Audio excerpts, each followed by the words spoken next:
What's up, everybody? What's up? Getting this live going. We're going to talk about what's wrong with the Bible.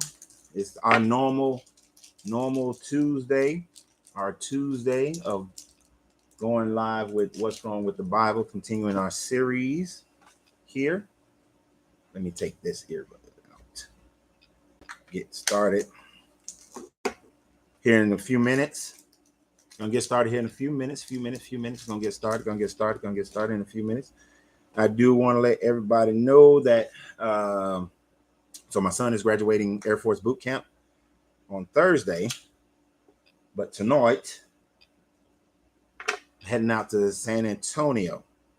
So tomorrow's live, I'm sure that I'll be able to do it, but I got to figure out what the schedule is for my son's graduation. I know on tomorrow there's an event in the morning. I have to figure out exactly what time.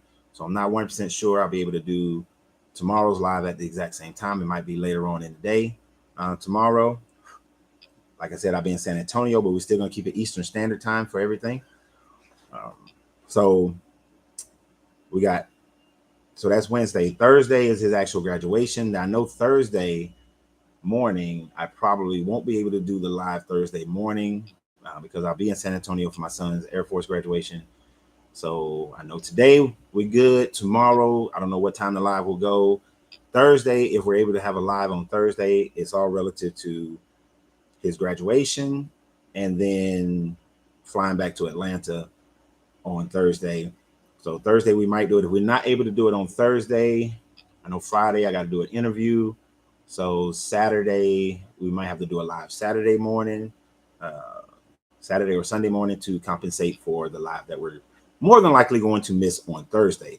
So if you guys are looking for me on Thursday, I may not be able to. Shit, I forgot to start this one. I may not be able to do Thursdays live because of my son's graduation in San Antonio, but definitely we'll do Wednesday at some point of the day, hopefully at the same time, and then we'll do a makeup for Thursday's live. But I'm very proud of my little dude graduating Air Force boot camp, getting his life started as a young man, and then figuring out his life. So today we are going to do Exodus 3 and 4. We had talked about whether or not we're going to keep doing these. What's wrong with the Bible? Definitely going to do Exodus. We'll see if we do the next chapter, which I believe is the next book, which is Leviticus. I think it's Leviticus, and then we'll see how far we go. All right. If you haven't made a comment as to why you want to come on here, I'm not just letting people on, especially on TikTok, because y'all be just getting on there. We had this rash of like Russians and people trying to get on there, and they want to just sit around looking at me and do some stupid thing. I don't know what that is, so we're not even gonna bother with that. But going forward, if you're not a subscriber on my YouTube page, I implore you to go to my YouTube page, which is Why I Left Religion with Coach Renz, or it's that technically, if you type it in, is youtube.com/larenzoreid, LARENZO, or on the Facebook page. For those who are supporting the page financially, I greatly appreciate it. I appreciate the gifts on Facebook, the stars on Facebook. I appreciate stars on Facebook, and I appreciate the monetary gifts that people donate on YouTube. TikTok don't work as well in the same genre. So, but we're going to get started here. It's 10:15. Let me get my cigar lit because that's the way we do it. Yeah, funny thing. I'm gonna say that for a secondary video. I love when people who can't refute the information, on these channels say, "Oh, you're smoking a cigar. You're eating meat. Shut up." Right? As I said in the video yesterday, I talk about more than just spiritual things, because your body is your temple, as we like to say. So, we all got some vice we're all doing something that's not in our best interest. But there are some far worse than others. So, if you were with me last week, we talked about we were doing this here story. Oh, I got fire problems. We was on this story about we started Exodus.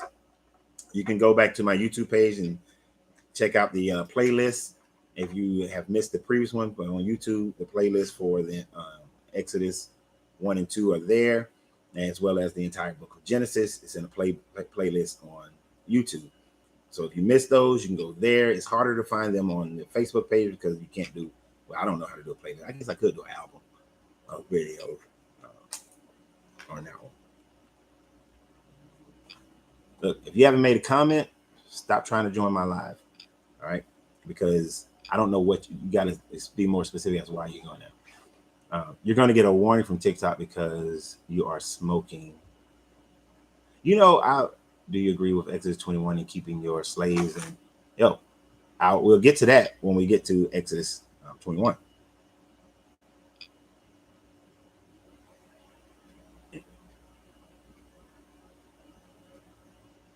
But we don't want to jump ahead.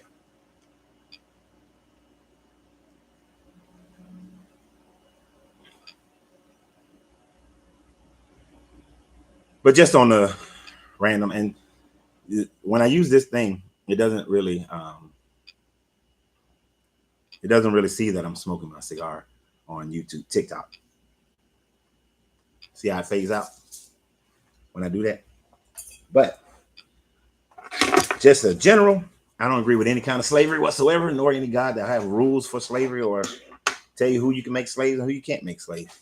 So the simple answer is no, I don't agree with that one. I don't agree with any form of slavery. If I was writing these, when we get to the 10 Commandments, I'm going to question why wasn't the commandments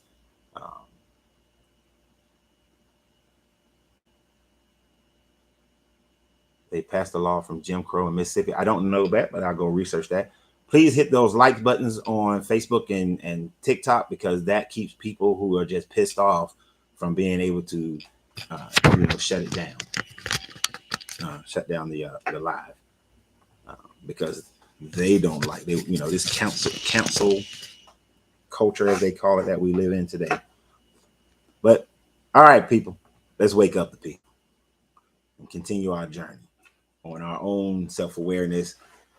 Like I said, this page is a deconstruction page, a spiritual page. It is a page dedicated to my children and dedicated to those who have already decided to walk away from these standard religions, and this is not, these religions are not what they want to be involved in. Yet these religions are not true. So I primarily focus on Christianity because that's the one I grew up with. That's the one I know the most about. But in my study of all of them, I found them all to be lacking.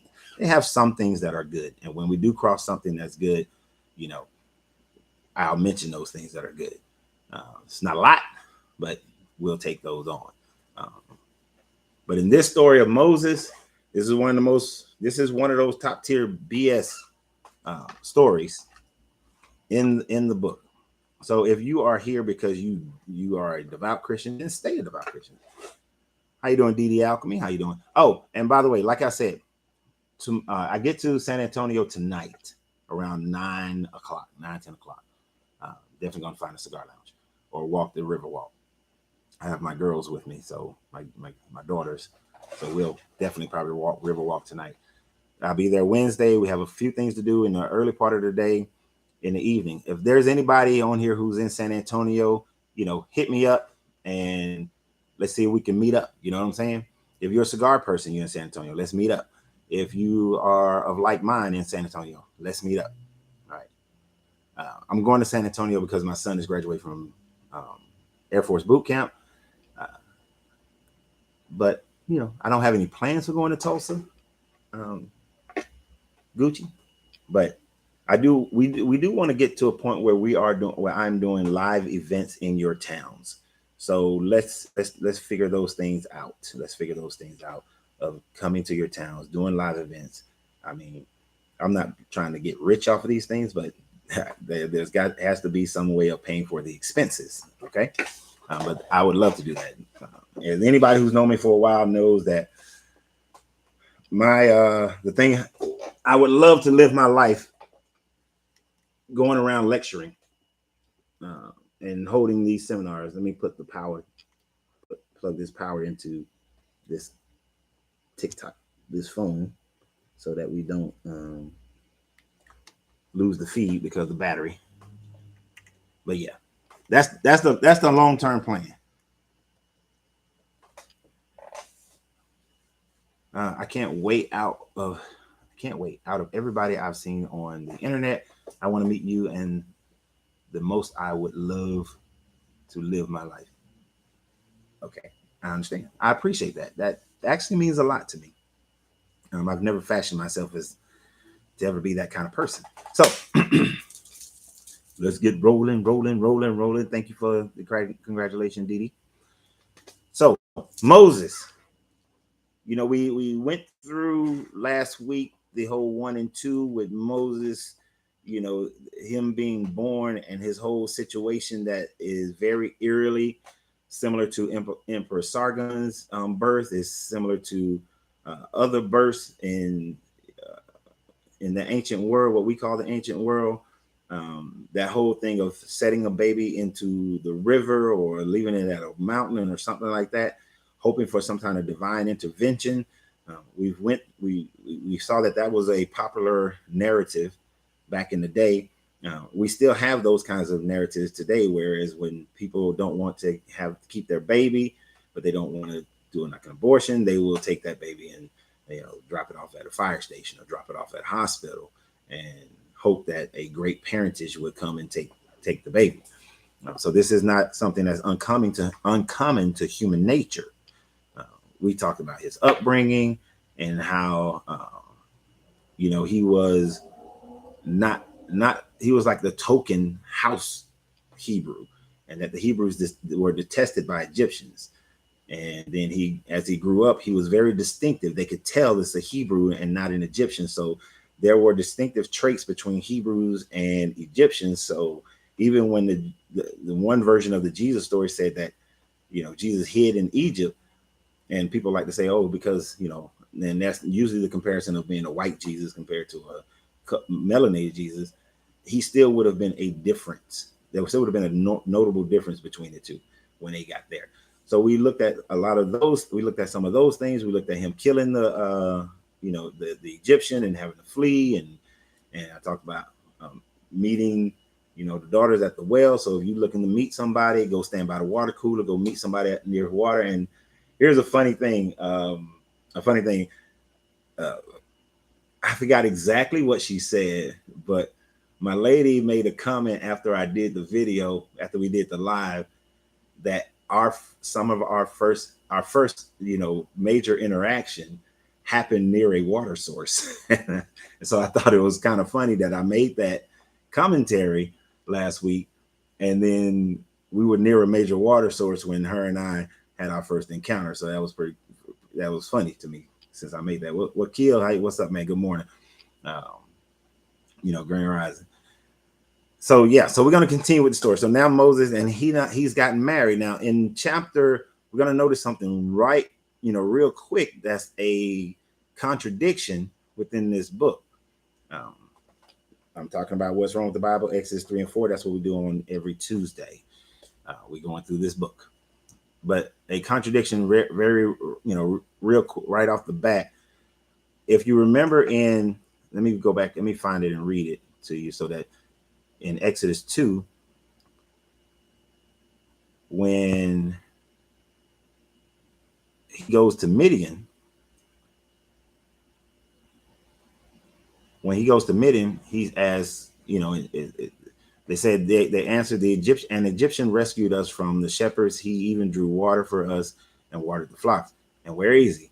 And Ruel asked his daughters, why did you leave him? Invite him to have something to eat. Moses agreed, stay with the man who gave his daughter Zipporah to Moses.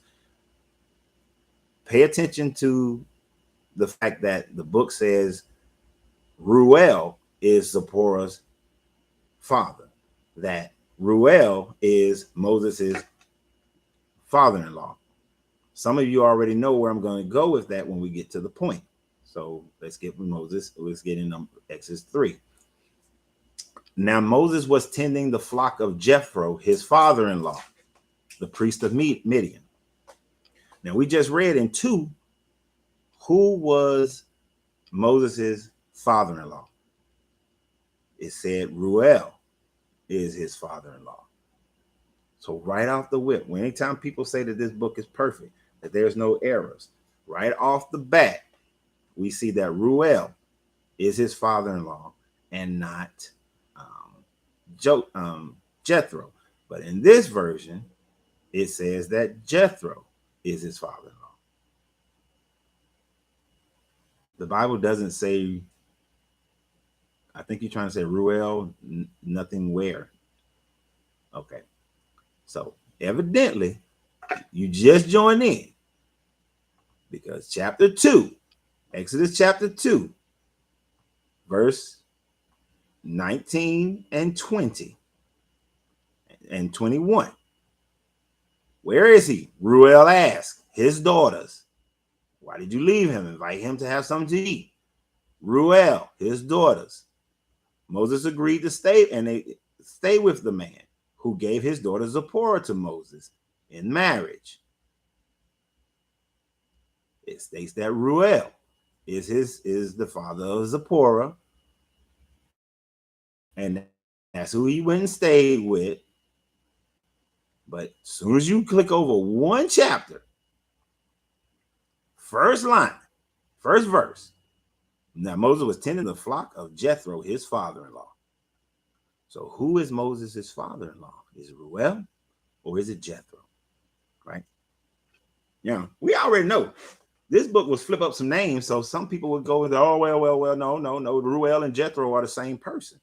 But there's actually zero evidence that will make you say, let me grab something real quick, that will make you, that validates that. That is just, I want my Bible, I want this Bible to be right, so I'm just going to make up something to make it right. But it clearly states that, it clearly has a contradiction of between Ruel and Jethro as far as who is Moses's pappy-in-law. So we already see that that issue. He was a priest of Midian, so he's a Midianite. If we get that far in this reading, we would probably come back to this where, no, yeah, we will get that far, where Moses and them, they go and kill the Midianites. So you got to imagine, morning, Angela, you got to imagine at some point, Moses, who's married to a Midianite woman, his wife is cool with them going to war and killing her daddy and all his people. It's later on in this book, in Exodus. And then we also have it in other books where they killed all the Midianites, but yet the Midianites and the Moabites, and yet Ruth is a thing. Like Ruth happens, and Ruth and Oprah are Moabites. So how can there be Moabites if they were previously all genocided? But we'll get to that one later. All right. And he led the flocks to the far side of the wilderness and came to Horeb, the mountain of God. Now, this is where, did you complete the chapter? Complete what chapter? This is where there are two names for one place. And, you know, in this book, we've seen in Genesis how many times they just rename place. But Horeb and Mount Sinai are synonymous names. All right. So some people try to maybe think that these are two different places, but they're actually the same place. So when something is legit, I will tell you, yes, legit. There, the angel of the Lord appeared to him in flames of fire from within a bush. Moses saw that though the bush was on fire, it did not burn up. Pay attention here. Or you know what the pastor say? Watch this.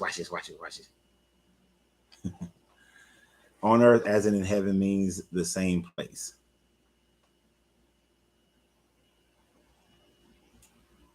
I'm with you as far as Horeb. I gave you that one. I'm just saying who's his dad-in-law, Jethro or Ruel, because they switched it up real quick. Moses thought, I will go over and see this strange sight, why the bush does not burn up. This is about to sound very racist. Okay, I just letting y'all know.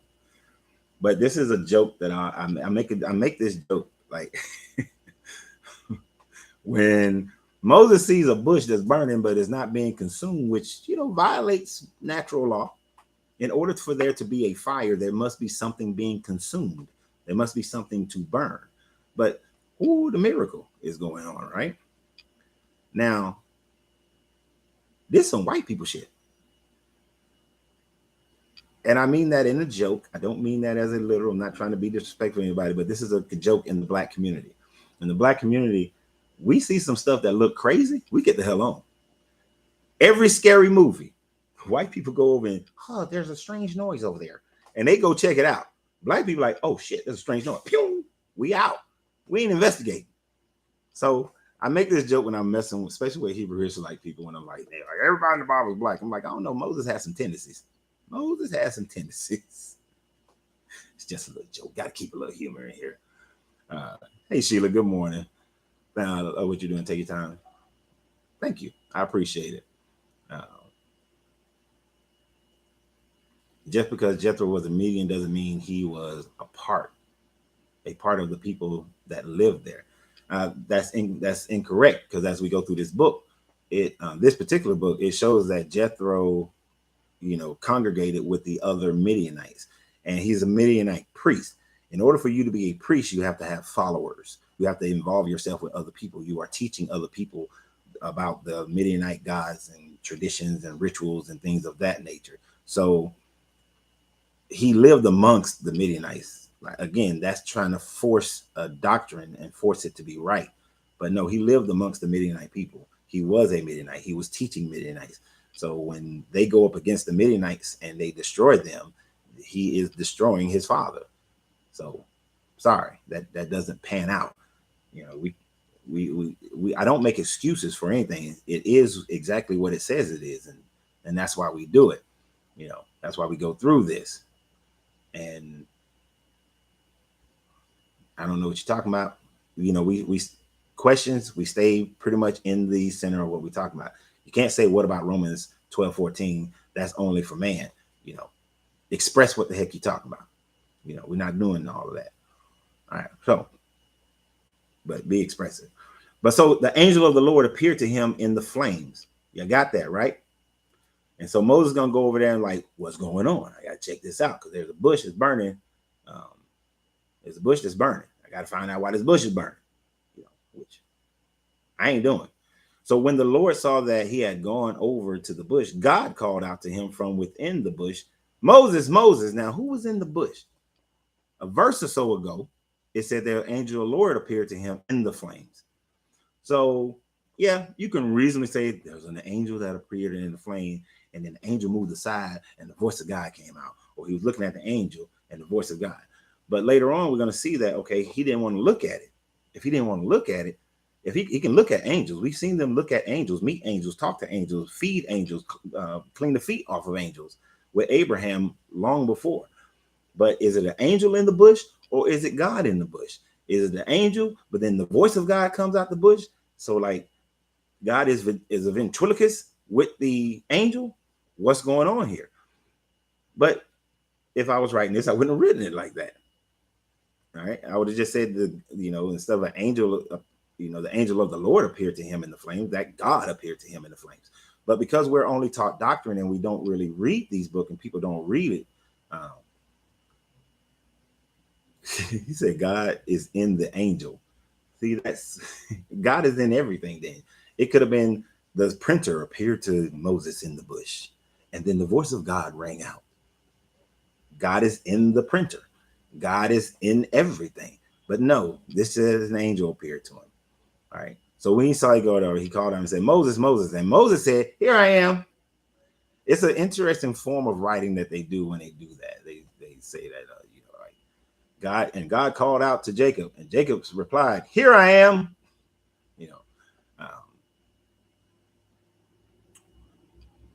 So he says, here I am. But that's how they wrote back then. So if you are a linguist, you would understand that that's just the style of writing that they often did in that time frame. And my man over here is saying that everyone in creation is controlled by one spirit, and you have no free will. But we're going to see how free will that this guy does take free will later in this live today. Do not come any closer, God said. Take off your sandals, for the place where you are standing is holy ground. Then he said, I am the God of your fathers, the God of Abraham, the God of Isaac, and the God of Jacob. And at this, Moses hid his face because he was afraid to look at God. I don't understand why he's afraid to look at God. We know that Abraham met God in a fleshly form and talked to him and fed him and gave him and cleaned his feet. We know that Jacob wrestled God, so he looked at God and all that stuff. But of course, we've been taught that you cannot look at the face of God and live. And this is one of the reasons why we've been taught that when previous chapters, Abraham and Jacob saw God's face, talked to God, fed God, tried to convince him not to destroy Sodom and Gomorrah. And then Jacob actually wrestled with him and won. And then he touched Jacob on the ping, right? Ever wonder why it took 40 days to walk? That should have only taken about 8 hours. A little longer than 8 hours, but yeah, but you know, the excuse of that is, well, the people were so disobedient because they made that calf and then he killed like 3,000 people. And so he decided that none of them will see the promised land, which is a change in his mindset, because in these chapters, we're going to see that he's going to guarantee them, I'm going to take you to this land of milk and honey. All right. So he goes through the whole thing. I'm the God of Abraham, God of Isaac, and God of Jacob. Remember, these were henotheistic people at that time frame. So since them being henotheistic, they worshiped their God, but believed in the existence of other gods, right? So him having to state exactly which God he was very important, because he's living with Jethro or Ruel, whichever person is supposed to be his father-in-law, married to Zipporah. So I'm sure he's dealing with the Midianite guys, because there's nowhere where it talks about there was a conversion of those people. There wasn't a conversion in there. And then don't you think it's interesting that this God is showing up in fire? You know, but we know that Yahweh is a storm God. Yahweh is a thunder God. Yahweh is the God of the desert people. So, he's water, he's storm, he's all kind of things to these people. But nowadays we look at these things in different viewpoints because we're looking at it from our perspective and not their perspective. So verse 7, the Lord said, I have indeed seen many miseries of my people in Egypt. I have heard them crying out because of their slave drivers. I am concerned about their suffering. Because remember, Joseph had promised people, God is going to bring you out. He's going to save, he's going to be there for you, all this sort of thing. And then the Egyptians started, they didn't like the Hebrews anyway. They didn't like shepherds, and the Hebrews were shepherds, in Egypt, because Joseph had, set this whole situation up where when they was going through this so-called famine, which is a copy of King Joseph's famine of the 2,000 years early, 1,000 years prior, he put them in a situation where they were going to be even more detestable, since they already didn't like them and they didn't like shepherds. So then the Egyptians was like, nah, we're going to take all the stuff from them and we're going to enslave them, according to this story. Now, we also know that there is actually zero historical data, zero archaeological data that has Hebrews in Egypt as slaves in a large number. And as we go through this book, we'll find that number is somewhere in 2 million men. And then when you think about all the women and old men and babies, some estimated to be as much as 6 million. That's a large number that would have been recorded. And we know the Kemetic people, the Egyptian people, were very meticulous in their recording of their history. But yet they did not put that they had this many slaves who left, right? And they took all their cash. This is not in any of their stories. So, and their 40 years of journeying through the Sinai Peninsula, there's zero archaeological evidence of them going through there. And we'll talk about that a little bit later on when we get to those chapters. So 8. So I have come down to rescue them from the hand of the Egyptians, and to bring them up out of that land. into a good and spacious land, a land flowing with milk and honey, the home of the Canaanites, Hittites, Amorites, Perizzites, Hivites, and Jebusites. So he's going to, so God is just going to go down there and lift them out because he God, right? Right? He just go down there and lift them out. He don't need nothing. He just letting, I'm just telling you, Moses, what I'm about to do. But he got to evict some folks, right? So this guy says that, I know there's some people who live there. There are multiple people groups that live there, and they're all Semitic people. But I don't care that they're all Semitic people because they are not from the line of Abraham, which is the one that was still worshiping me. So you know what? I'm gonna kick them out because they worshiping, Baal, and they worship Hathor, and they're worshiping, Mot, and all these other gods that they accept that exist. But I'm gonna kick them all out. So 9. And now the cry of the Israelites. So God remembered because he forgot about his folk. I guess he was on vacation. And now the cry of the Israelites have reached me, and I have seen the way the Egyptians are oppressing them. So now go. I am sending you to Pharaoh to bring my people, the Israelites, out of Egypt. So God is sending his avatar. He's making Moses into an avatar here. So instead of this God showing himself, instead of this God giving direct proof of himself, Grand Rising Shirley, direct proof of himself, instead he's going to send an avatar. If this guy wanted people to worship him, wanted people to truly know him, then, and it's a him in these versions, then go yourself. Go and do it yourself. Right. He made Moses a god, which is what T is saying. T Lynn. Yeah. He made Moses into the person that they worship. There's a Buddhist saying that I love it, and you can use it for any religion, whoever the religious figure is. That Buddhist saying says that seek what Buddha saw. No, it says seek not Buddha, but seek what Buddha saw. If you meet Buddha on the street, then kill him. The understanding of that is don't seek the messenger, don't seek the person who's in front of you, seek what that person saw. But if you do seek that person, then you wind up worshiping the person. If you go and deal with Hebrews and Israelites today, they pretty much worship Abraham, Isaac, Jacob, Moses. You look at Christians, they worship, Jesus, Mary, depending upon the denomination, Jesus and Mary and Saint this and Saint that. And they pretty much worship your Abrahams, Isaacs, and Jacobs as well, because they're not seeking what that person saw. The Gnostics were the closest version of Christianity that seeked out. That's what we supposed to talk about the demiurge last Thursday. That seeks out what the person who taught them sought. Gnostics seek out opening your third eye and becoming, coming into your own divinity, creating your unification, uniting with the creative energy of the universe, the creative mind of the universe. So yes, these people have made Moses into a little demigod here.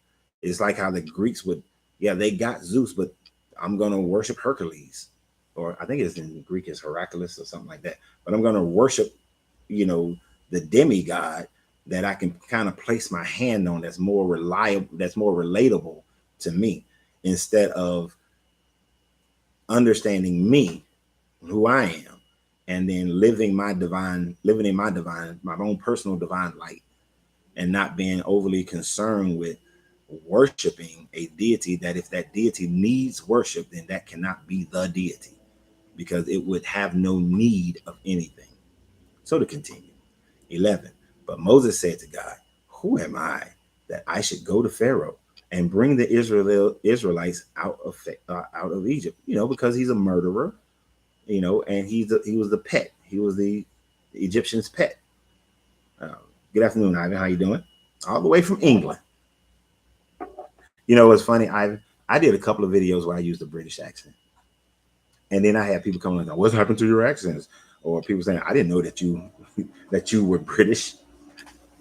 It was just something funny. Just something funny to me. But they actually got mad at me. It's like, You use the British accent. What happened to your accent? You're a fool. Like, okay, you can't attack you when you can't say anything about my information. Then you try to go at me personally, uh, only because you say you're from England. That thought came to my mind. Uh, Good morning, waking our people up. Hey man, gotta wake them up. Gotta wake them up. And God said, "I will be with you, and this will be a sign to you that it is I who have sent you. When you have brought the people out of Egypt, you will worship God on this mountain." Again, why do I need to worship a God? Why?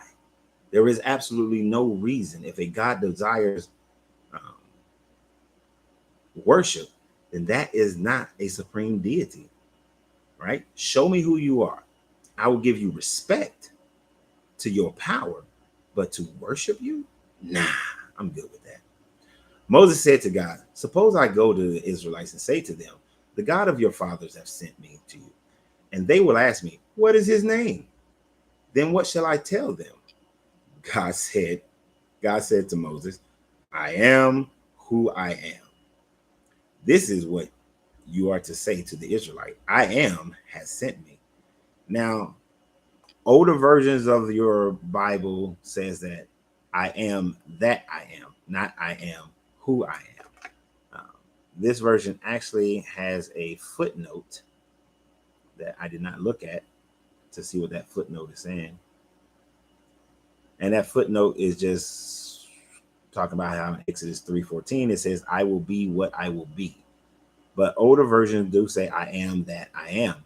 I would imagine that many Bibles have taken that away because of, if you think about the previous, I don't know when it started, but I know in the last like 15 years, it's been within the last 15 years, there's been a big push of people who are claiming spirituality to say, and there's one guy, I can see his image in my head, but I can't think of what his name is, who started talking about I am, comma, that I am. There have been books written saying that I am that I am and putting a comma in there, denoting that when you, that he's saying that he is everything. I am that I am.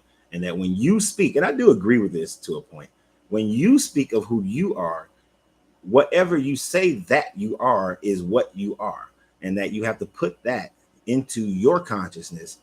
So in order to live up to it, when people, it's kind of like speaking in the present, speaking in the present. Like right now, I'm about 25 pounds heavier than I need to be. If I say I am 246 pounds, and I keep saying that I am 246 pounds, I will remain 246 pounds.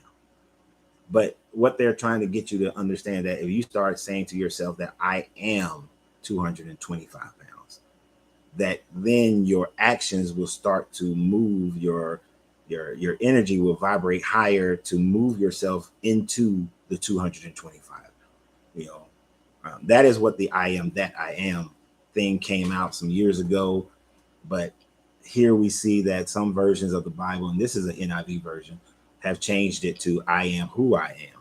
Now, also remember, uh, there are parts of your book that tells you that not one jot or tittle shall be changed in this book, not one word.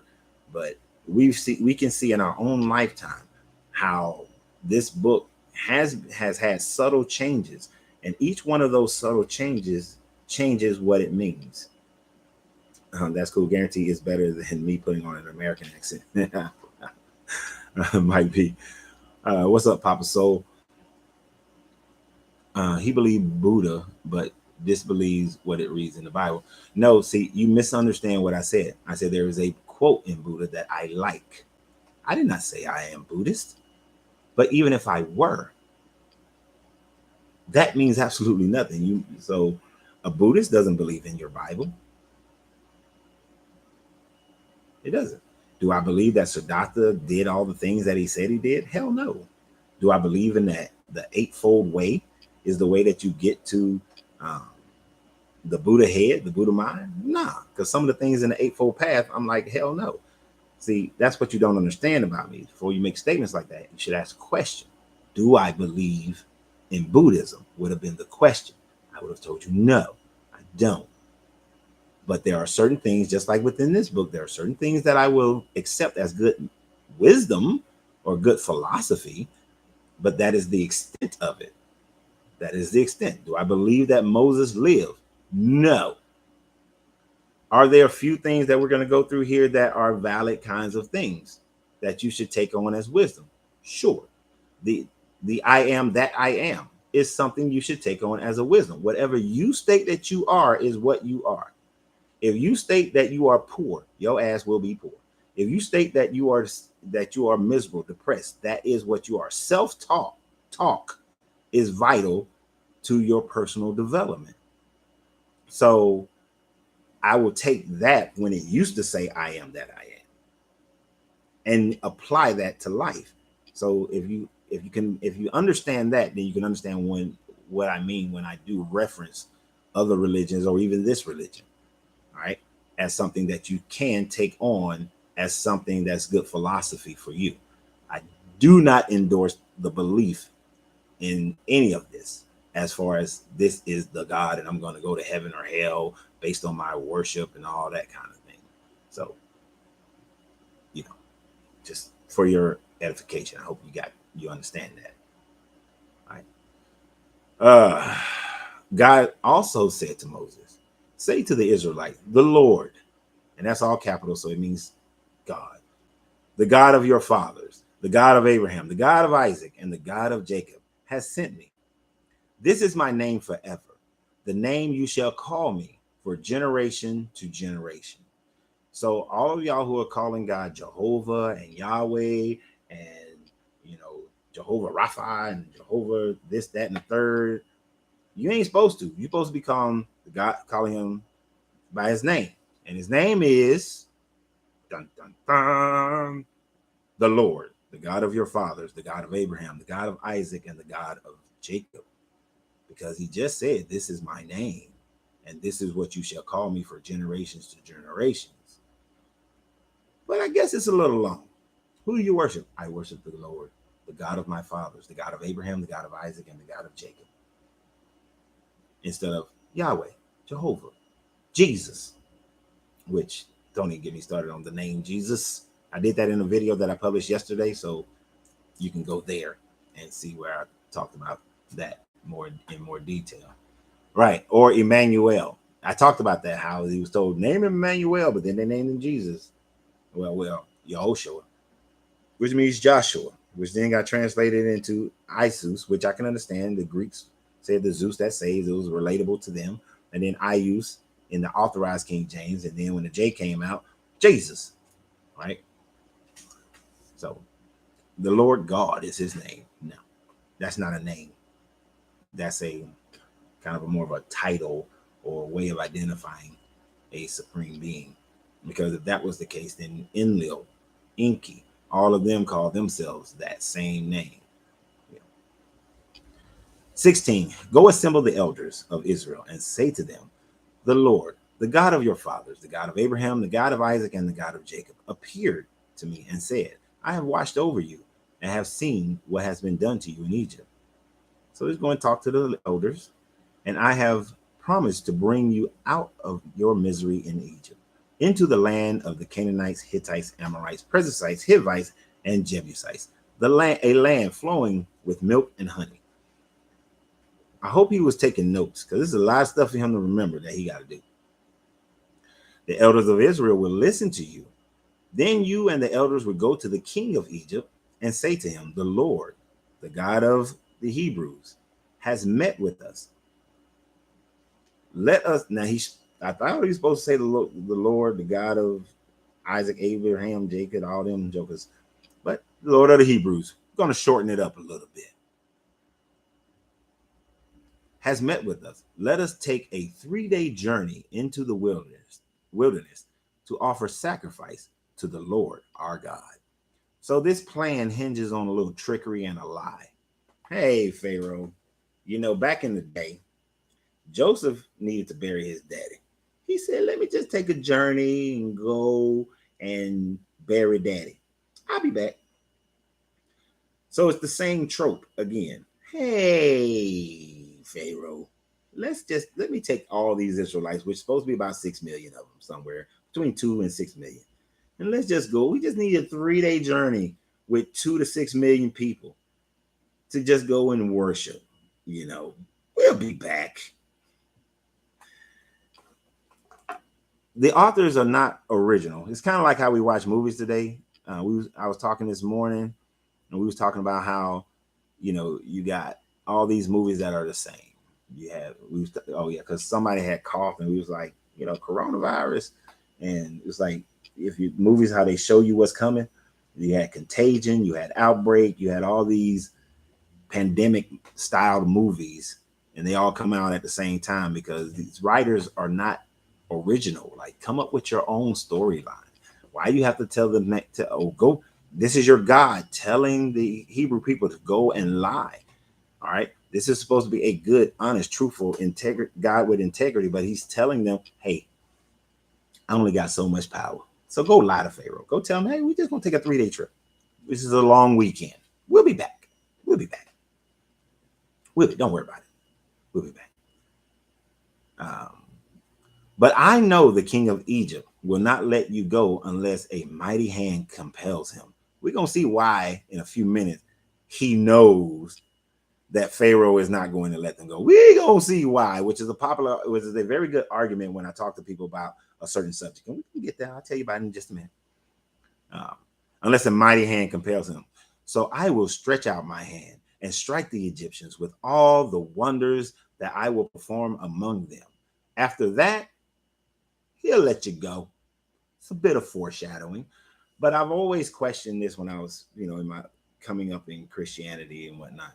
If this God has all these, instead of showing wonders, instead of showing some magic tricks, why wouldn't you just like freeze the people in Egypt so that all the people just leave, or strike dead all the people of Egypt so that all the people can leave? A pastor once told me, well, he had to go and show them wonders because he wanted to prove to the Egyptians who he was. Okay, if that was the case, then why didn't the Egyptians become Hebrews? Why didn't they start worshiping this God if he showed them all these wonders? And they would say that, well, some Egyptians did go with them. Okay, but if you killed the firstborn, you sent all these plagues, you turned the water into blood, you done all these things. You know what? I might have to roll with you. Remember, all of these people were henotheistic back then. So all of them accepted that other gods lived. And if your God is beating up my God, as when we're going to get to the magic trick competition, whenever we get to those chapters, then you know what? I'm good. If we have a magic battle between what I believe in and what you believe in, and your magic battle win, I might tend to go ahead and believe what you believe, because evidently you don't one up me. It's kind of like in boxing.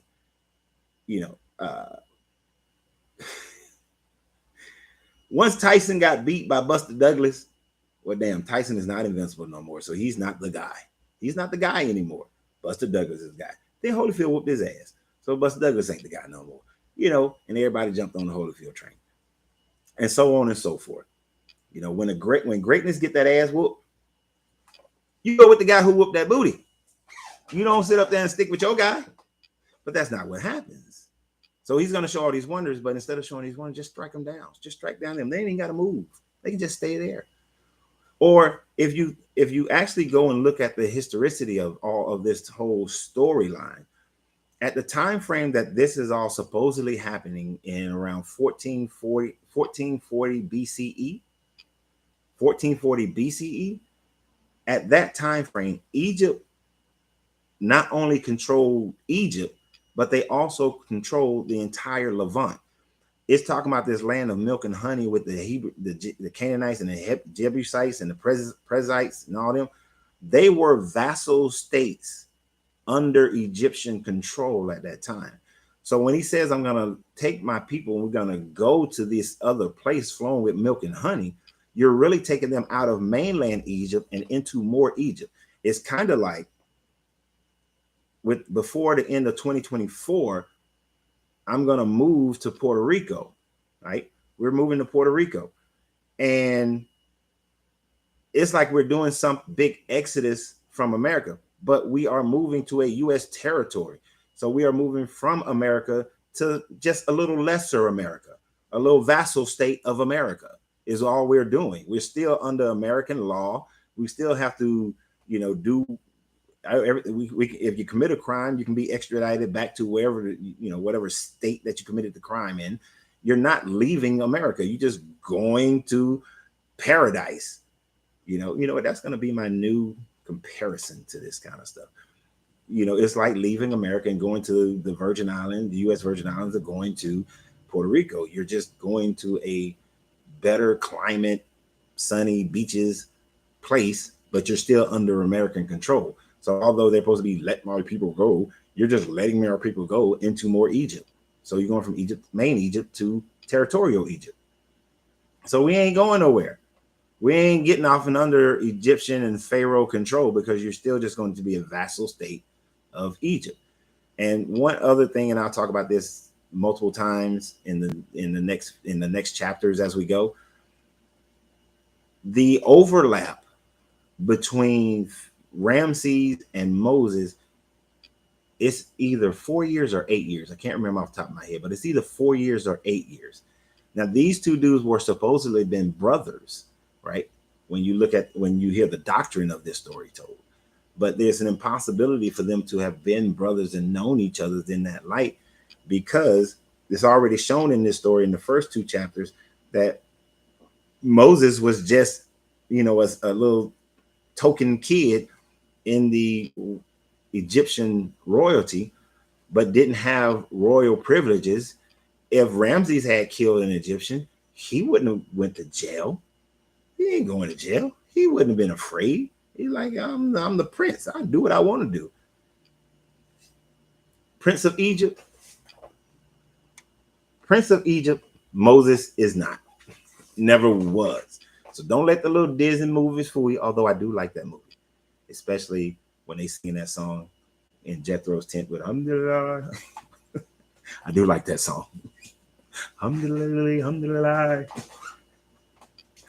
But the movie is I recognize it for what it is. It's propaganda. It's a kids movie. It is what it is. It's not going to be accurate. And I like animation. So let's continue. Okay. So I will stretch out my hand and strike the Egyptians, and they'll let you go. 21. And I will make the Egyptians favorably disposed towards this people, so that when you leave, you will not go empty-handed.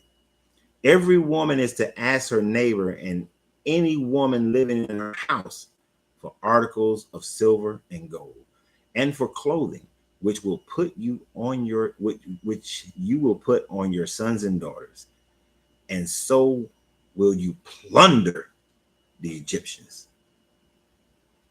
This is your God, okay? This is this God of this book. I ain't gonna say your God, because I know most of my people do not believe in this. This is the God of this book. Not only am I gonna make sure that Pharaoh let y'all go, but I'm gonna make sure that I'm gonna control the mind, take away the free will of the Egyptian people. Most people just talk about how he's taking away Pharaoh's free will, but this is when people say God cannot take away free will. God does not have power over free will. Bullshit. This guy is saying right here, I'm going to make them be favorable towards you. I'm going to make Pharaoh have a hardened heart, and I'm going to make them give you gold. I'm going to make them give you silver. I'm going to make them give you clothing. And all you got to do is ask. Hey, the person standing there, Egyptian woman, is like, so sorry, Hebrew, we detest them. Give me some gold and silver. Would you give me some? Well, she said, ask, can I have some of your gold and silver and some clothing for my children as we go and worship for 3 days out into the desert of our God? And all of a sudden, they're going to be under the magic mushrooms or under that weed.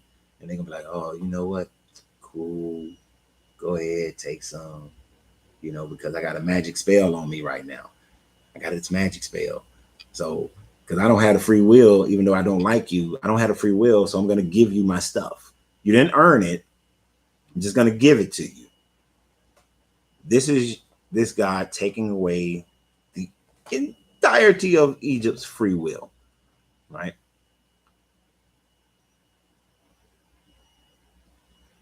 The only reason he was judged by the Pharaoh is because they found out he was Hebrew, and I guess you're gonna say not Egyptian.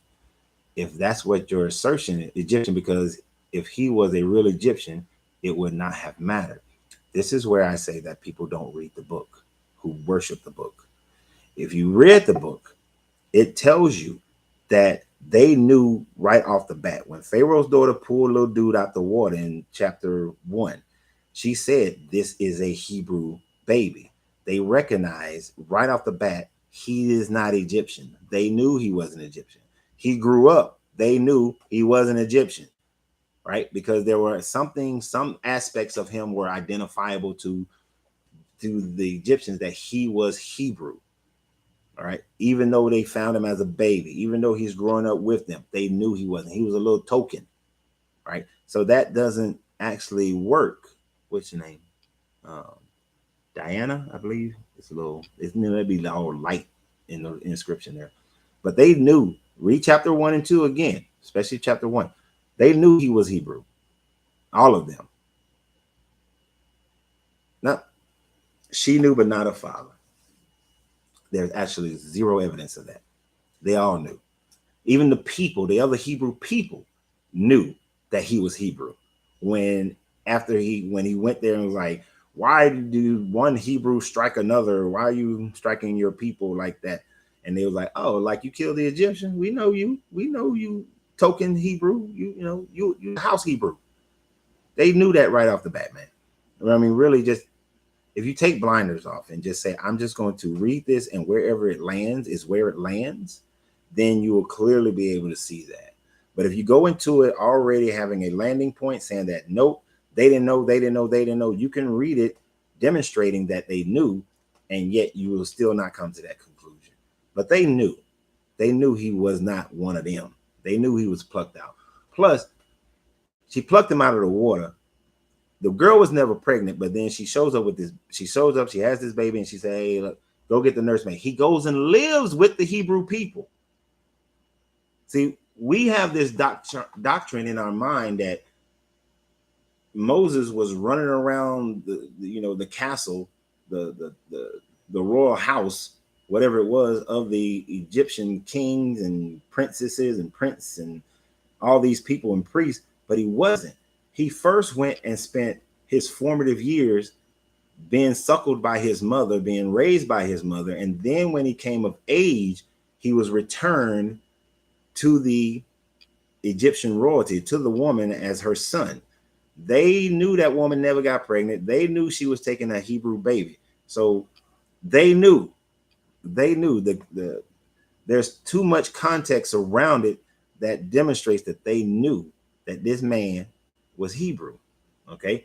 Now, the Midianites, they didn't know. They considered he was Egyptian, more than likely because of the way he was dressed and whatnot, but they were Midianites. They weren't Egyptians. There are times where people can't tell. Like, I'm gonna give you an example, and I'm probably getting in trouble for this. If you ever met my lady, depending upon where you're from, you will think she's all kind of different groups. They look at her. Ethiopians think she's Ethiopian. Eritreans think she's Eritrean. Somalis think she's Somali. Spanish people think she's Latin. Native American people think she's Native American. Black people look at her, think she's black. Everybody thinks she's something. She's what they are. Indian people think she's Indian, right? She has this look that can cross many different cultures. I got a guy who comes into my cigar lounge. White people think he's white. Indians think he's Indian. Spanish people think he's Spanish. He has this general look. Moses didn't have that as far as the Egyptians were concerned. But to the Midianites, they thought he was Egyptian. So that's about as far as you can go. The Midianites didn't know. Right? The father knew. In fact, everyone knew. Exactly. Everybody knew about this boy. And everybody would have known because everybody also knew that prior to that, according to this story, all the baby boys of the Hebrews were all murdered, according to this story, which is actually a popular trope back in the day as well. It was told in many different cultures of murdering the baby boys, the baby sons of those that you're against. But This God is also telling, so he's already told his people to lie. We're going for 3 days. We'll be back, just a long weekend. And now he's telling them that I'm going to do some Jedi mind tricks on all the Egyptian people. And like, give the Egyptians the gold. Give the Hebrews the gold. Give the Israelites all your money. Give them all your clothing. Give them. No, who cares about what you actually think? Uh,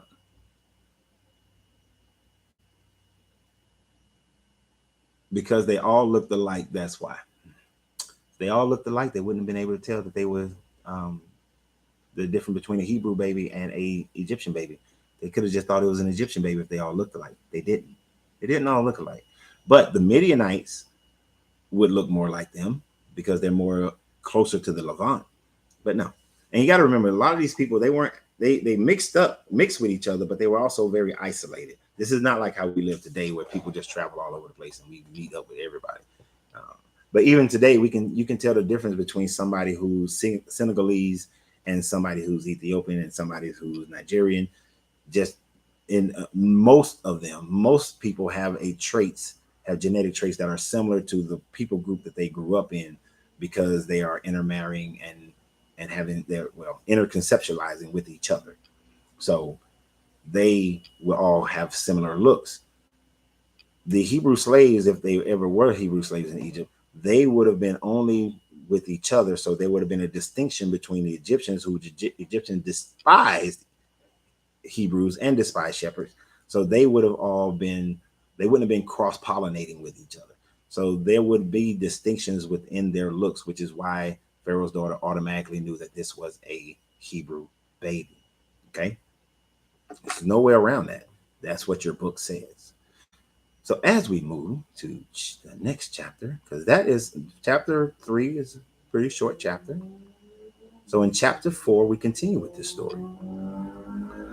Moses answered, "What if they do not believe me or listen to me and say, 'The Lord did not appear to you?'" Because that would be a hard thing. If somebody just walked in here right now and said that, oh, better yet, if somebody who practices Ifa walked in and said, "Hey, Odomare appeared to me in a burning bush and told me that the diaspora in America is to return to Africa. He told me that he is Odomare. He told me wonder. He ain't got to the wonders yet, but he told me that he is the God of our ancestors who came to America, whether through Middle Passage or came through their own volition, or however, the Younger Dryas period, whatever, however they got here, all the multiple ways that they got here, put it that way, because there are multiple ways that we got to here." And he said that I am to take y'all back. You'd have a hard time believing that. You'd be like, hold on now. So it's a legit question. And people would say, how do I know he appeared to you? Because how many times have people said God had came to me, right? God told me to tell you this. God told me to tell you that. God told me that you're supposed to do this. God told me you're supposed to do that. And how often do I know, me personally, a lot of people buy into it and they'll take the prophecies of other people because it's always favorable stuff. And people buy into that. I've always been the type that, well, if God told you, why would God tell you? Tell me. You got to tell me. This is a valid question. Then the Lord said to him, "What is that in your hand?" Kind of rhetorical. "A staff," he replied. The Lord said, "Throw it on the ground." Moses threw it on the ground and it became a snake, and he ran from it. Then the Lord said to him, reach out your hand and take it by the tail." So Moses reached out his hand, took hold of the snake, and it turned back into a staff in his hand.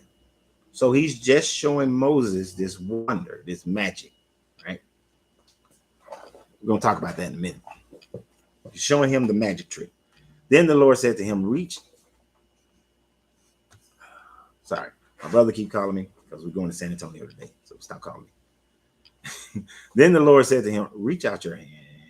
I already got the part. Then the Lord said, wait a minute, where am I?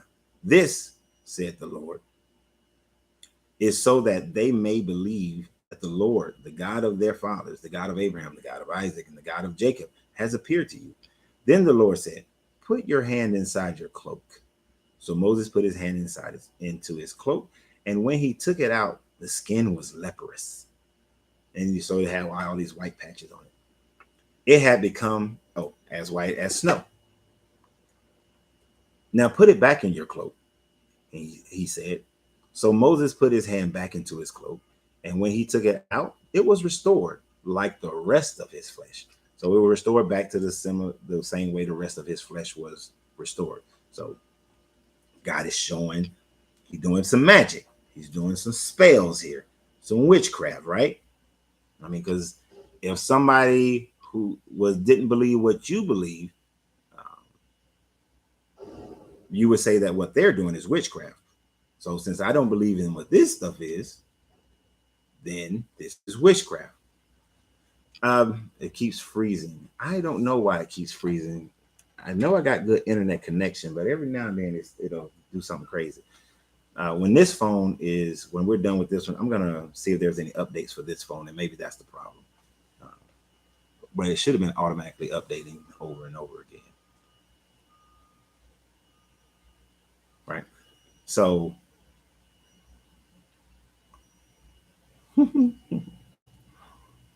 where was I? So the magic trick of the flesh. Then the Lord said, if they do not believe you or pay attention to the first signs, they may believe the second. But if they do not believe the two signs or listen to you, take some water from the Nile and pour it on the dry ground. The water you take from the river will become blood on the ground. So, gonna give you these magic trick powers so you can show the people that God must have appeared to you because you've been able to do some of these magic tricks. But should not this God have already known the Egyptians can do these same magic tricks? But he said the people gonna believe him, and we're gonna find out in a minute that they will, because that's how people are. If somebody appeared today and they was doing these magic tricks, people will believe it. If they're of your same group, your same people group, your same religion, because if I went into a church and I did that, they would say I'm doing it from the devil because I don't believe in their God. But I might believe in Brahma, right? And through Brahma, I was able to levitate, and I was able to turn water into blood, and I'm able to turn a staff into a serpent. And I do find it interesting that the staff turned into a serpent, since the serpent is always depicted, most of the time the serpent is depicted as evil. But hey, it is what it is. But also this and another part of this book where it says that you will take up serpents is where, and I know it's kind of like, it ain't stereotype, it's where they were.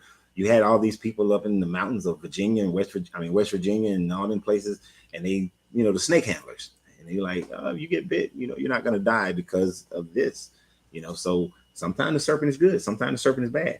We're going to find in Exodus, most of the time the serpent is a good deal, because there's a part that we're going to cover when the people were bitten by vipers, so the serpents are bad. But then if they come up and they see this golden snake, then the people are healed and they won't get bitten by vipers. So sometimes the snake is good, sometimes the snake is bad, which is the same thing as sometimes the witchcraft is good when it's your God, but then the witchcraft is bad when it's somebody else's God. Kundalini magic and water into blood is the transition of the body into the soul. Why would God want him to turn water into blood, though? Right. Well, the only reason I can see water turning into blood is because without water, you cannot have blood. Without water, water is a representation of life, and so is blood as a representation of life. That's the only way that makes any sense, right? And we see that is a popular trope throughout most ancient cultures, and even today. No blood in your body, you're gonna die. No water in your body, you're gonna die. In order for life to exist on this planet, there has to be water. In order for life to exist, there has to be some form of blood.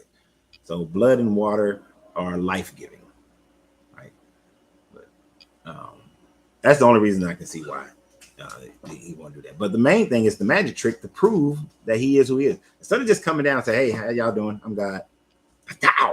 And do the stuff himself instead of doing it with an avatar, do it. But this is why faith, they have to have all this faith.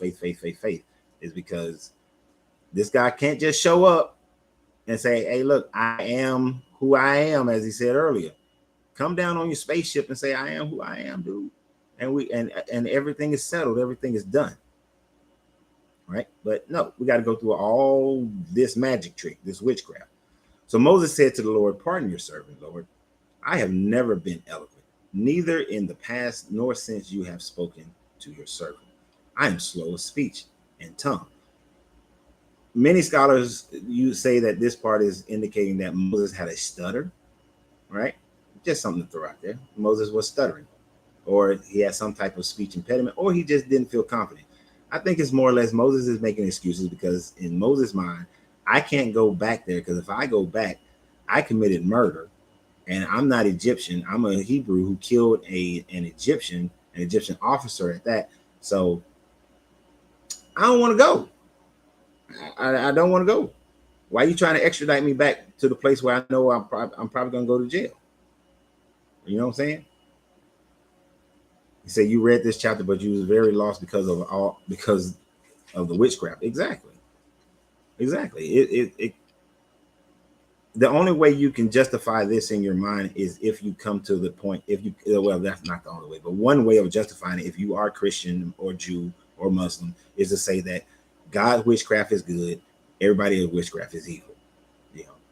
Or if you are of the mindset that I know that you have, Didi, then you say that witchcraft is good or bad based on the person who uses it and how they use it, how it's applied. It's just like a knife. I can either kill you with it or I can make you a meal, right? I can save your life with it through surgery or I can stab you to death. Fire can either warm the house or it can burn down the house. It's all a tool. That's all it is. It's a tool. Witchcraft is what we call witchcraft is the same thing, which is nothing more than a higher understanding of energy, a higher understanding of the law of cause and effect, a higher understanding of the law of mentalism. It's really just an understanding that we don't have today, that we are lacking because we have allowed these controls of the matter universe to affect us. Now, there are some things outside the matter universe that you just can't do outside the matter universe till you get there. Right? So that's why it can be confusing, but if you look at it for what it is, it's not. It shows itself to be, but in most cases, to be what it is. But in most cases, it's just if you believe in this God and this guy's doing it, it's good. If it's not, it's bad. The Lord said to him, who gave humans their mouths? Who makes them deaf or mute? Who gives them sight or makes them blind? Is it not I, the Lord, capital Lord? Now go and I will help you speak and I will teach you what to say. Now, did y'all hear what I just wrote? Let me have like them pastors. Watch this, watch this, watch this, watch this, watch this, watch this. I literally hate when people do that. But the Lord said that who gave them their mouths? Who makes them deaf or mute? Who gives them sight or makes them blind? Is it not I, the Lord? So right here, your God, for those who believe in this, your God is saying that if someone is deaf, your God decided that they were deaf. If someone can't talk, your God decided that they're mute. If someone is blind, your God decided they were blind. Now, fast forward to the story in Jesus. And he said that what sin has this man what is the sin of the boy, the man, or the sin of his parents that caused this man to be blind, right? And in this miracle, he healed this dude, right? And he said that his knee, and he told me it's not. That's not the reason why he's blind. It ain't the sin of his mother or father, nor is it his own sin. But he's just letting you know it's your God. God just decided, I'm going to make you deaf. I'm going to make you blind. I'm going to make you mute. So and just like in Isaiah, when he says that he creates all calamities, everything according to your belief, y'all have to stop saying that sin is what makes a person have infliction, makes a person be inflicted. It is your God that has chosen for you to be blind, mute, deaf, born with one leg, born with one arm or no arms or no legs, born with at birth, you're born with a disease. I had a friend of mine, him and his wife lived with me for a while because, and they were going through the process because their daughter was born with spina bifida. You know, people praise God. You know, people want to say it's something else. No, it's your God. If you believe in this God, it is your God who decided that you should have that. And of course, people say, well, it was done for a grander purpose, a purpose beyond our understanding. Well, I've seen, and it could be a minor thing or it could be a great thing. We always look for it to be some greatness that happens, but it could be a minor thing. But stop saying that sin is why a person has inflictions. No, your God is just deciding that you are to have an infliction because he said it right there. It's not me saying it, right? It's not me saying it. He's saying it. So, and then, but the doctrine teaches you that it is because of your sins. And there are other places in the book that tells you you have this infliction because you sin or your parents sin. The sins of the father will be passed down to the son, to the third, to the fourth generation or eighth generation, one of them numbers. But Moses said, "Pardon your servant, Lord. Please send someone else. I don't want to go back to Egypt. I don't want to go to jail.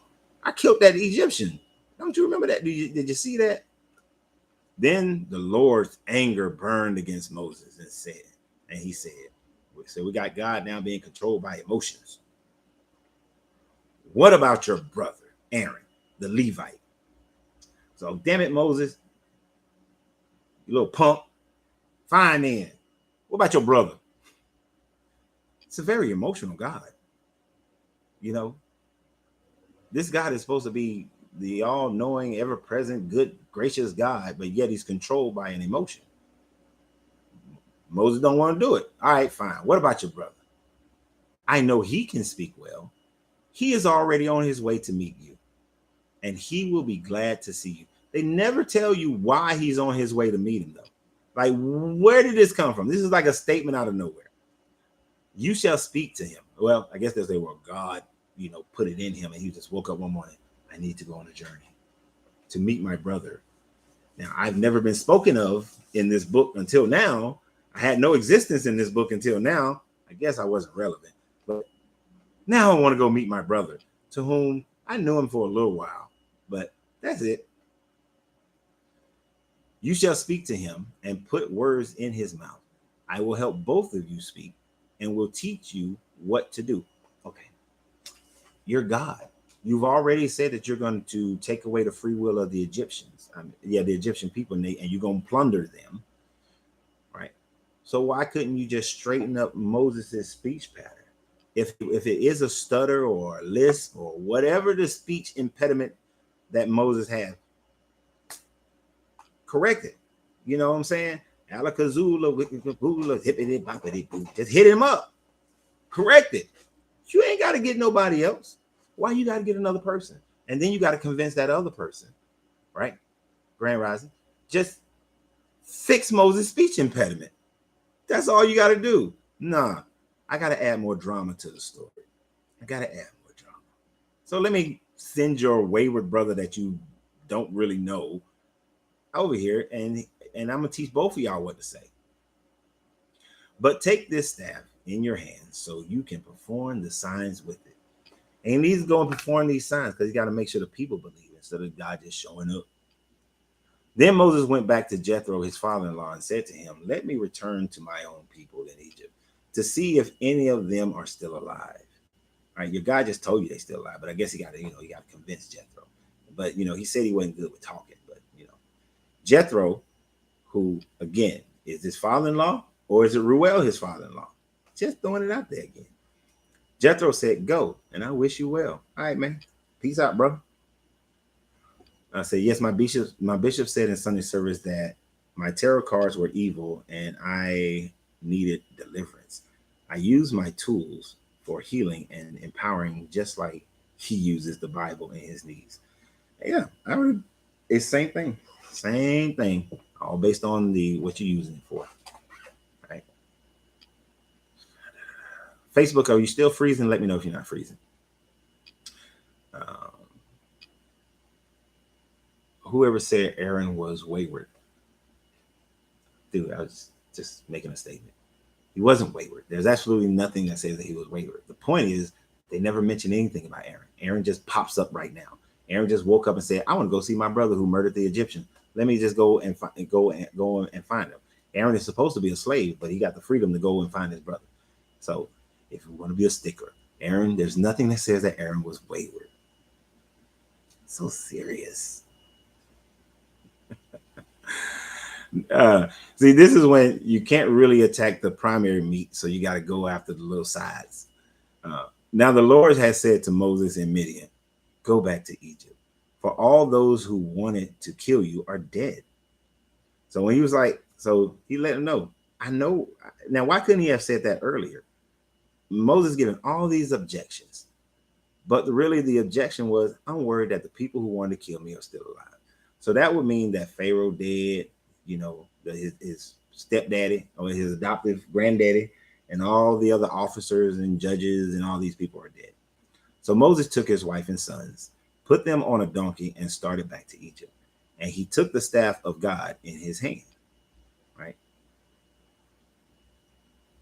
The Lord said to Moses, "When you return to Egypt, see that you perform before Pharaoh all the wonders I have given you, all the wonders I have given you the power to do. But I will harden his heart so that he will not let the people go." I guess my man earlier was right. The only free will you have is the free will to go to hell, because this guy can change your free will anytime he chooses. But if he can change your free will, like he's already changed these. He's gonna change the Egyptians' free will, and they not gonna they not gonna stop you from taking all their gold, silver, and clothing. He's saying here, I'm gonna change. I'm gonna harden Pharaoh's heart. Pharaoh is not the bad guy. Pharaoh, if he had to harden Pharaoh's heart, then that means that when he would have came, showed the wonders and miracles, and said, "Let my people go," Pharaoh would have been like, "Deuces, peace, later, bye." You know what I'm saying? Whatever. You got this, because I saw you turn some water into blood. I saw your hand, you had leprosy, then you don't have leprosy. I saw that your staff turned into a serpent. Hey man, you worship a powerful God, going about your business. Maybe I should worship your God too. But no. This guy says that he's going to purposely take away Pharaoh's free will by hardening his heart. Now, some religious doctrine people, and some of y'all are probably typing it right now, are saying that, well, he had to harden Pharaoh's heart so that he can perform his miracles, so that the Israelite people will believe him and they will go with him. But no, it says, and we will say in a minute here, I think it says in this chapter, where when he go and show these miracles, these wonders to the Israelite leadership, that they will see those wonders and the Israelite people will believe him. So unless he's trying to convince the Pharaoh's people, the Egyptians, to believe him, there's no reason that he hardens Pharaoh's heart so he can perform these miracles so that the Egyptians will follow him. That does not follow a logical path. If there was a logical path, it was he gonna go show the Pharaoh all the little miracles. And because religion is controlled by the state, Pharaoh would have been like, you know what? The Hebrew God is the God. We've been worshiping Ra. We've been worshiping Osiris and Heru and Isis and, all these other deities. But you know what? That Hebrew God, that's the God. Is that not what this God supposedly wants? Supposedly, doesn't he not want the world to worship him? So why would he harden Pharaoh's heart? And if he can control your free will, why don't he just make everybody worship him? Pick a side, pick a line, pick what you're going to do. Stop flip-flopping in your stories, in your motives, and in your thought process. Or maybe this book is written as Hebrew Israelite propaganda to uplift a people who were always fighting, always being conquered by the Babylonians, by the Assyrians, by the Arcadians, always being conquered by other people, having to live in other people's lands, even when people don't realize the Phoenicians came out of Hebrew. All these people, Canaanite means a whole big group of Semitic people. One of Noah's kids became the Phoenicians. Even when they went to North Africa, they got the ass whoop and had to become the Tunic people, right? They became Tunisian. And of course, you can go into the whole thing about how one of them became an emperor of Rome, which is a good story to talk about. But if this guy can just control everybody's free will, just control the free will. Just make everybody love you, man. And then just show up and be like, I'm the one God. Look at my wonders, man. And then everybody got everybody. You got exactly what you claim that you desire. But evidently, you got to harden Pharaoh's heart, right?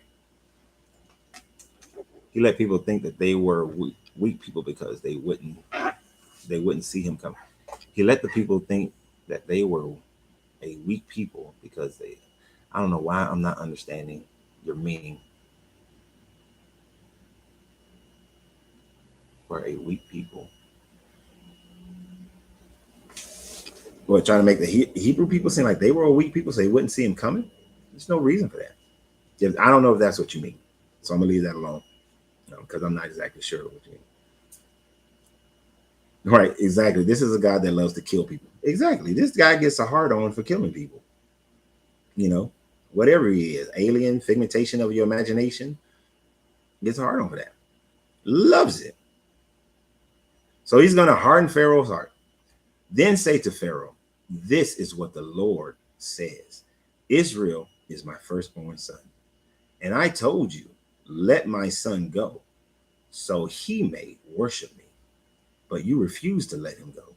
So I will kill your firstborn sons. Damn. That's all you can say right there. Damn. I'm going to discount Abraham and Isaac because Jacob Israel, that's my firstborn son. Adam, nah. Cain, Abel, well, Cain. Abel, Seth is when they first started calling upon the name of the Lord. Seth, nah. Noah, no. Shem, Josephat, well, we know he ain't like Ham. None of them. Jacob Israel, it's my firstborn son. That's my dude right there. But if you don't let my people go, I'm going to kill all your firstborn sons. God damn. That cold, right? That is cold. Is this, maybe that's why vengeance is the Lord. Because that's cold. That is cold.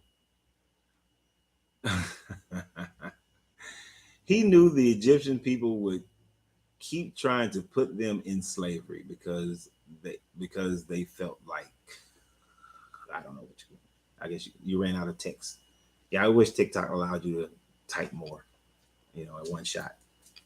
See, that's you're superimposing your ideas.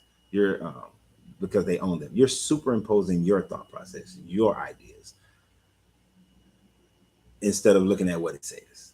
See, you don't know what the Egyptians would have done. Plus, the Egyptians already owned.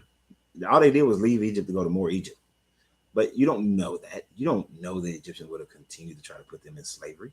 If this guy had came down and showed all his wonders to Pharaoh, and then Pharaoh's like, damn, your God is the man. He is the God. To hell with the Ogdode. Your God is the Ogdode. I'm going to follow it.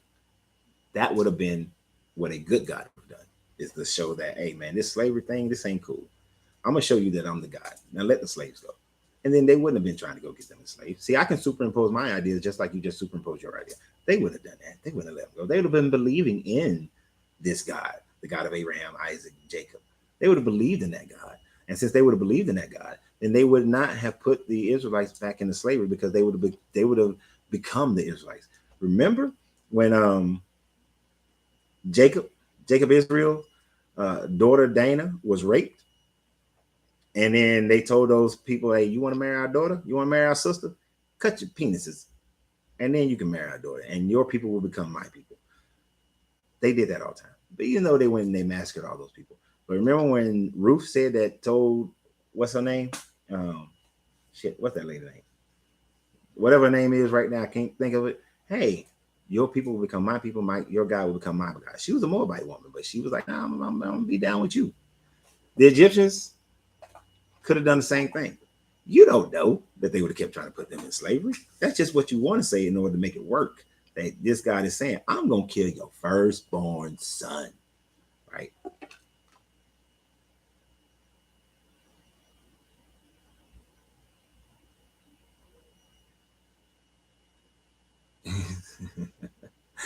And yeah, Naomi, thank you, Miss Prissy, Naomi. And this is like my man, Diana. Sorry, I don't know why I want to call you Dana. Diana said, "What are you talking about? They couldn't get past the Nile River before they came after them." See, you're jumping, but let me ask you a question. How was it that Joseph? Well, at first, how was it Joseph was sold into slavery? He came across. He got into Egypt. Then the brothers they went back and forth into Egypt to get some food during the famine. Then they brought the whole clan into Egypt. Then when Jacob Israel died, they went back into Canaan. They went back and forth. So why can't they go back and forth? Did they forget that the other ancestors been going back and forth? Plus, when you look at it historically, people have been crossing out of Egypt into the Sinai over and over again. They actually built a temple right on the other side as a resting point, as a port of call, a resting place to get yourself a trading post as well. It was also a trading post, and it also had temples. And they found temples that were worshiping Hathor with a calf. And we'll get to that one definitely in the other chapters. But they were crossing this all the time. Plus, if you look at the Hyksos story, they crossed a field of reeds. They did not cross the Red Sea. It was the field of reeds, which is a swamp-like area.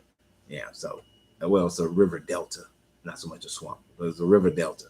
They crossed all the time. How did the Egyptians go and conquer the Levant? Because at this time frame, the Egyptians were in control of the Levant because they crossed it all the time. You see, if you get so embedded in these stories, you start to let logical thought and actual truth of history fall away. But if you just accept it for what it's saying and then look at the truth of history, you recognize that that doesn't make any sense. So anyway, as we move on. So at this point, you would think we finna get into Moses about to go on up, roll into to Egypt. We about to see the magic show start because he got to show the Israelite leaders, and then he got to go over and show Pharaoh, and then bam, we going back, right? That's what's about to happen. But wait, there's more.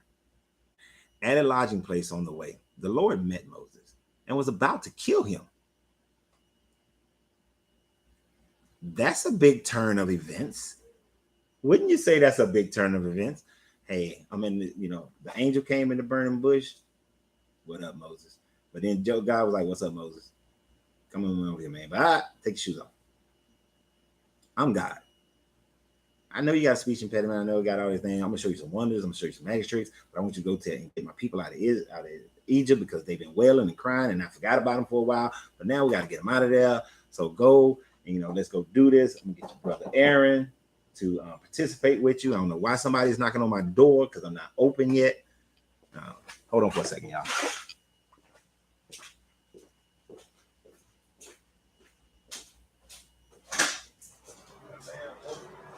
I'm doing a live video.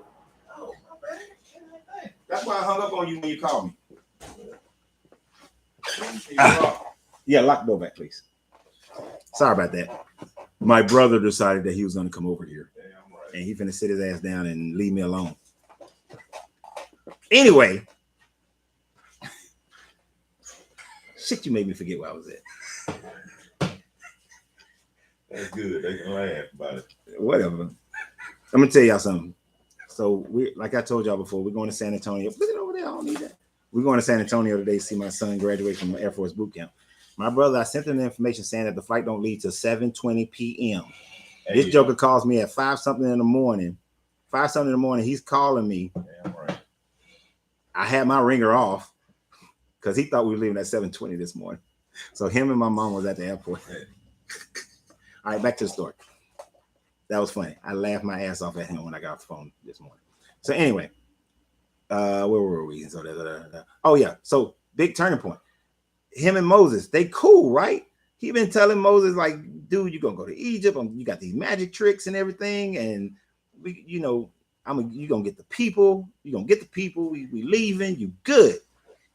But then he met him at a lodging place, and I'm gonna kill this joker, and he was about to kill him. But Zipporah took out a flint knife and cut off her son's foreskins to touches Moses' feet with it. Surely you are a bridegroom of blood to me, she said. So the Lord let him alone. Now this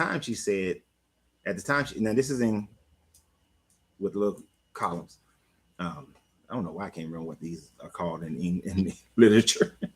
At the time, she said the bridegroom of blood, referring to the circumcision. So it just explained that it was a circumcision. So this guy was cool with Moses up until he realized Moses hadn't circumcised his sons. Now, all of a sudden, this guy wants to kill Moses. I'm about to send you on this journey to bring these Israelites out of slavery. Ah, shit. You ain't circumcised your son? I'm going to kill you, you bastard. Does that make any sense to y'all? Does that make any sense? Right? And then Zipporah, which I can imagine, Moses done taught his wife about his religion and they do's and they don'ts. But obviously, he wasn't hardcore about it, which is why his sons hadn't been circumcised. Now, I want y'all to think about this in real life. Most of the time, this is why your churches is filled with women. And the men that you see there, most of the time, those men are there because of their wives. They're not there because of themselves. It is quite often that women are get more into the spirituality and religion than men do. Men, we tend to just go out there and live our life and do what we do. And we have this lackluster connection to spirituality or especially religion. But women, it's a whole nother story because they're the more nurturing creatures. The more they have that connections happen quicker and deeper in most cases. Now, that's just a broad statement. I'm not saying it's for everybody. But it's just crazy that I'm going to kill the dude that I was sending to free my people simply because he hasn't circumcised his son. Now, some scholars or preachers or doctrine will say that Moses, before he did that, he needed to make sure the sons were circumcised before he showed up, because then the Israelite people would have been like, hey, man, why would we believe you and you don't even follow the religion? You don't even follow the laws. You didn't circumcise your son like Abraham circumcised his kids and the whole village and all these people. So why would we follow you? Yeah, you showed us some magic tricks, but why would we follow you? Because you don't even keep what God has told you to keep, right? But Zipporah, she whips out a knife real quick. God is trying to kill her. I don't know how she knew. Now, how did she know God was trying to kill her unless that God appeared to her as well? So that guy had to have appeared to her as well and said, I'm going to kill Moses. See, you got to read between the lines in this one. Moses, Zipporah, they stop at the Holiday Inn. They chilling in their room and everything. And then God appears in the room and be like, I'm about to kill you, Moses, because you ain't circumcised your sons. She whips out a flint knife, cuts the foreskin off her son's penises, which we don't know how old these boys are, right? But she takes these boys. They don't know what the hell is going on. All they know is that they mama, and she said sons earlier, so that's more than one. The mama is coming at them with a knife, and she cutting off the pieces of their penis. These boys had to be freaking terrified and traumatized that she cutting it off. Then she takes the bloody skin, and puts it on the feet of Moses and touches his feet to say that he is the bridegroom. He is the bridegroom. Now I'm finna throw y'all a curveball, because all of y'all want to think that she touched his actual feet, right? That he got blood on his heel. But no. As we go through other books, Deuteronomy, and I think Ezekiel, the three levels of hell these people keep knocking on my door. Hold on, y'all. Just because they see my car, don't mean I'm. Oh, my bad. That's UPS man. Only because it's UPS man bringing me my cigar. I'm like, I know you. Appreciate you.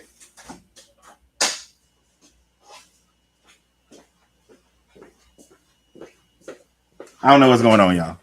Normally, we can do this till 1 o'clock without interruptions. But yeah. But my UPS guy got to take him. So, damn, I was at a good flow, wasn't I? Yes, I was. So, in those other books, Ezekiel, and I think it's Deuteronomy or Leviticus, is one of the two. Deuteronomy, I believe, is where it's at. And don't ask me where. Go look it up. But it says that a baby is born between the feet of a woman. In Ezekiel, I believe, it says that it was talking about a particular woman, and that she spreads her feet, that she gives her feet to every man. She's spreading her feet for every man. So the word feet in this book is generally talking about your genitalia. So she took the bloody skin, the bloody circumcised skin, and she ain't touch his heel. She put it on his ping. So here's the image I want y'all to have in y'all head. Moses, Zipporah, they chilling in the Holiday Inn. God appears to them, but they didn't die, because your Bible says that you're supposed to die if you see God's face.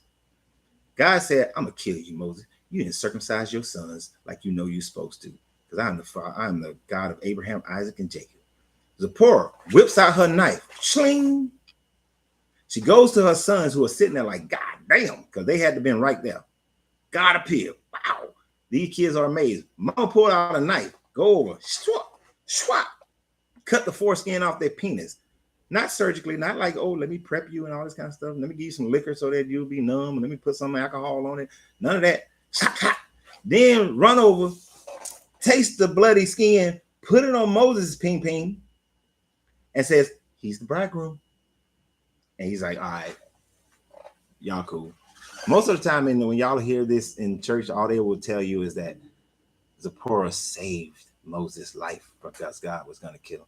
They don't get into the details of it, do they? If you've ever been in a church and they got into the details, I'm curious. I'm curious. But this is the God that some people are worshiping. This guy who why didn't he? Now, what would have made more sense? Moses, I'm going to send you to free the children of Israel. But before you go, I know you don't want to go. I know you stutter, or you got some kind of speech impediment. I know you don't want to go, but all the Egyptians are dead. He took the time to reassure Moses by letting him know that everybody who wanted to kill him was now dead. He took the time to reassure him and saying that your brother Aaron is on the way, so I'm not even sending you by yourself. He took the time to give him miracles and these magic spells in order for him to be able to prove that this God sent him. He let him know that the Egyptians, that they're going to give you all this gold and all this money, just like they did with Abraham when he pimped out Sarah. You good. I got you. I'm going to harden Pharaoh's heart so I can show these wonders. And I'm going to make sure all these things. But he forgot. Oh, shit. I forgot his sons ain't circumcised. Why couldn't he have told him, but before you leave, I need you to circumcise your sons. Circumcise your sons so that everything's good. Then they could have took their time. They could have did it in a more humane and healthier way. Explain to the boys so that they're not traumatized all to be damned. And then there would be no need for this quick makeshift surgery, blood put on ping, right? Because this is the only time I know of that circumcised foreskin is put on the father's ping. That would have made more sense. If this God is so smart that he did all of creation and put all of nature in this perfect unity, this perfect way of movement, then why didn't he make sure that was done? There's nothing wrong with the Bible. The wrong is the people who don't understand scripture. Dude, I don't know if you're a man or woman, but look here, man. If you don't think there's nothing wrong with this guy showing up and he's going to kill the dude that he would have did all this other work with to get him to go there, and then his wife just whips out a knife and cut off her son's foreskin and touch his penis with it, carry on with your life, because I cannot accept, the logical person could not accept that, because if that happened today, if my brother who was sitting over there, if his wife just whipped out a knife and cut off his two sons ping and didn't want to touch his with it, I'm pretty sure my brother would probably slap shit like, what the hell is wrong with you, woman? You lost your damn mind. You cut my son's stuff off like that. You lost his mind. He lost his shit. I know this dude. Been knowing him my whole life. He lost his shit. But if you think that's okay, then go ahead, bro. You good. You are good. I cannot get down with none of that nonsense, which is why people are here on this channel, because we do not agree with that. This channel is not really for you. All right. And if you got to stay with the doctrine and stay with your cognitive dissonance, then hey, man, do you. As long as it keep you from killing and murdering my kids and stealing from me and all that other kind of stuff, do you. But if it causes you to want to come and run up in my house, like I show up and you want to cut off some foreskin at my house, then we got a problem. We're almost done with this one.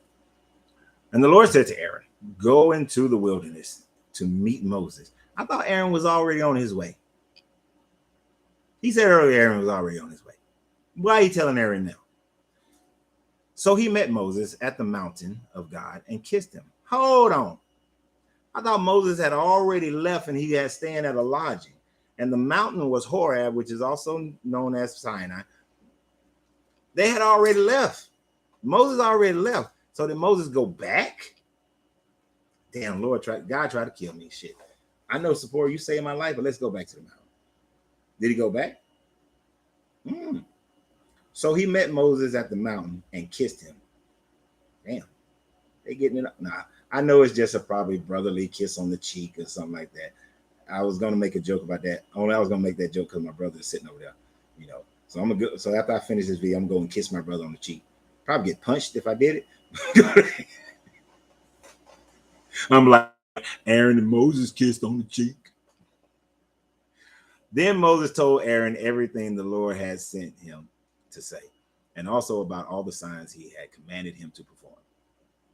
Moses and Aaron brought together all the elders of the Israelites. So we just skipped them meeting at the mountain of God, and they just, bam, we back with the Israelites. Whole lot of shit story we just missing there. You know, this is why people are like, oh, how did Aaron get across the Nile? According to the lady earlier, they couldn't get across the Nile, but he got across the Nile, and then they're going back across the Nile again.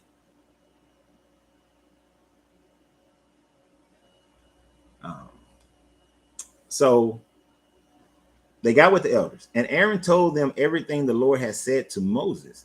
He also performed the signs before the people. All right. So remember I said he didn't need to perform these signs. He didn't need to perform these signs to convince the Israelite people, because remember I was saying how many pastors would tell you that these signs had to be done so the Israelite people would believe, right? And that's why he hardened Pharaoh's heart. No, he performed all these signs before the people. So the signs were, he threw down a staff, it turned into a snake. He stuck his hand in his cloak, brought it out, it was leprous. He put his hand back in the cloak, came back out, it was perfectly healed. And he took a pail of water from the Nile, poured the water out. As the water poured out into the ground, it turned into blood.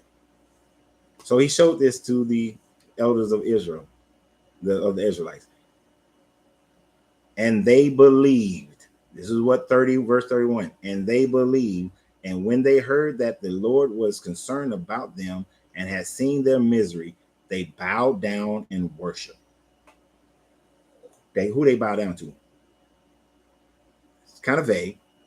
But in most of these cases, Abraham sees some angels, he bows down and worship in front of the angels. Jacob sees some angels, he bows down and worship in front of the angels. Most of the time, they bow down in front of each other. Joseph's brothers show up, they bow down in front of Joseph. You know, so it is not far-fetched to assume that they bowed down to Aaron and Moses and they worship them and God and their God, worshiping them as if they're the messenger of God. Kind of like how, you know, in Islam, they bow down to Allah and his messenger, Muhammad, you know, so they're bowing down, you know, to him. But so that part there just takes away the whole idea that these miracles and wonders that come later, these 7 plagues that they're called, were done in order for the Israelite people to believe, because at this point it's already showing that they believe. But at this point, it also demonstrates how your religion is not based on you and your connection to God. Your religion has been created by the leadership. It has been all throughout history that kings and rulers and governments have determined what your religion is going to be. And whatever you're claiming, you're saying that, oh, I read the book and it's about my relationship with God. Now, your entire book is based on what the governments have decided throughout history should be your book. When did you go and read the thousands of manuscripts of different understandings of Christianity and Islam and Judaism, and you decided which books were of God? They found the writings at Nag Hammadi, so if you go reading the Gospel of Thomas, should you accept the Gospel of Thomas because you read it and you have your understanding? No, you kick that book to the side because the Roman government decided what the canon is going to be. And because they decided what the canon is, that's what you have accepted. So the government, albeit almost 2,000 years ago, decided about 2,600 years ago, not 27, 26, about 1,600 years ago, decided what your religion is going to be. The Council of Nicaea, they decided what Jesus is as far as a Trinity. And then about 40 years later, they began the canon. And then that canon was put together because there were changes made over the next 800 years until you get to what you have today. Then you had the translations of Tinsdale and Geneva, and then King James with his translation. And from King James translations, you had the authorized, and then you had the unauthorized, which was done by the Jesuits. And from the Jesuit King James is where you get all your NIVs and all these American standards and all that. And there are subtle changes that are happening in all. You've all accepted them, but you accept them not from your own understanding and volition. You accept them because that's what your governments and people in power have given you. So before you start saying that this is the word of God, this is the word of the government that they say is God to you. And you are living your life based on this. You're living your life based on stories that talks about his God was down for the brother, and then he want to sit up there and kill the man because he didn't cut off his son's ping, the foreskin. But then his Midianite wife said, I'll do it. I got you. Because she is saving her children. She's saving her children.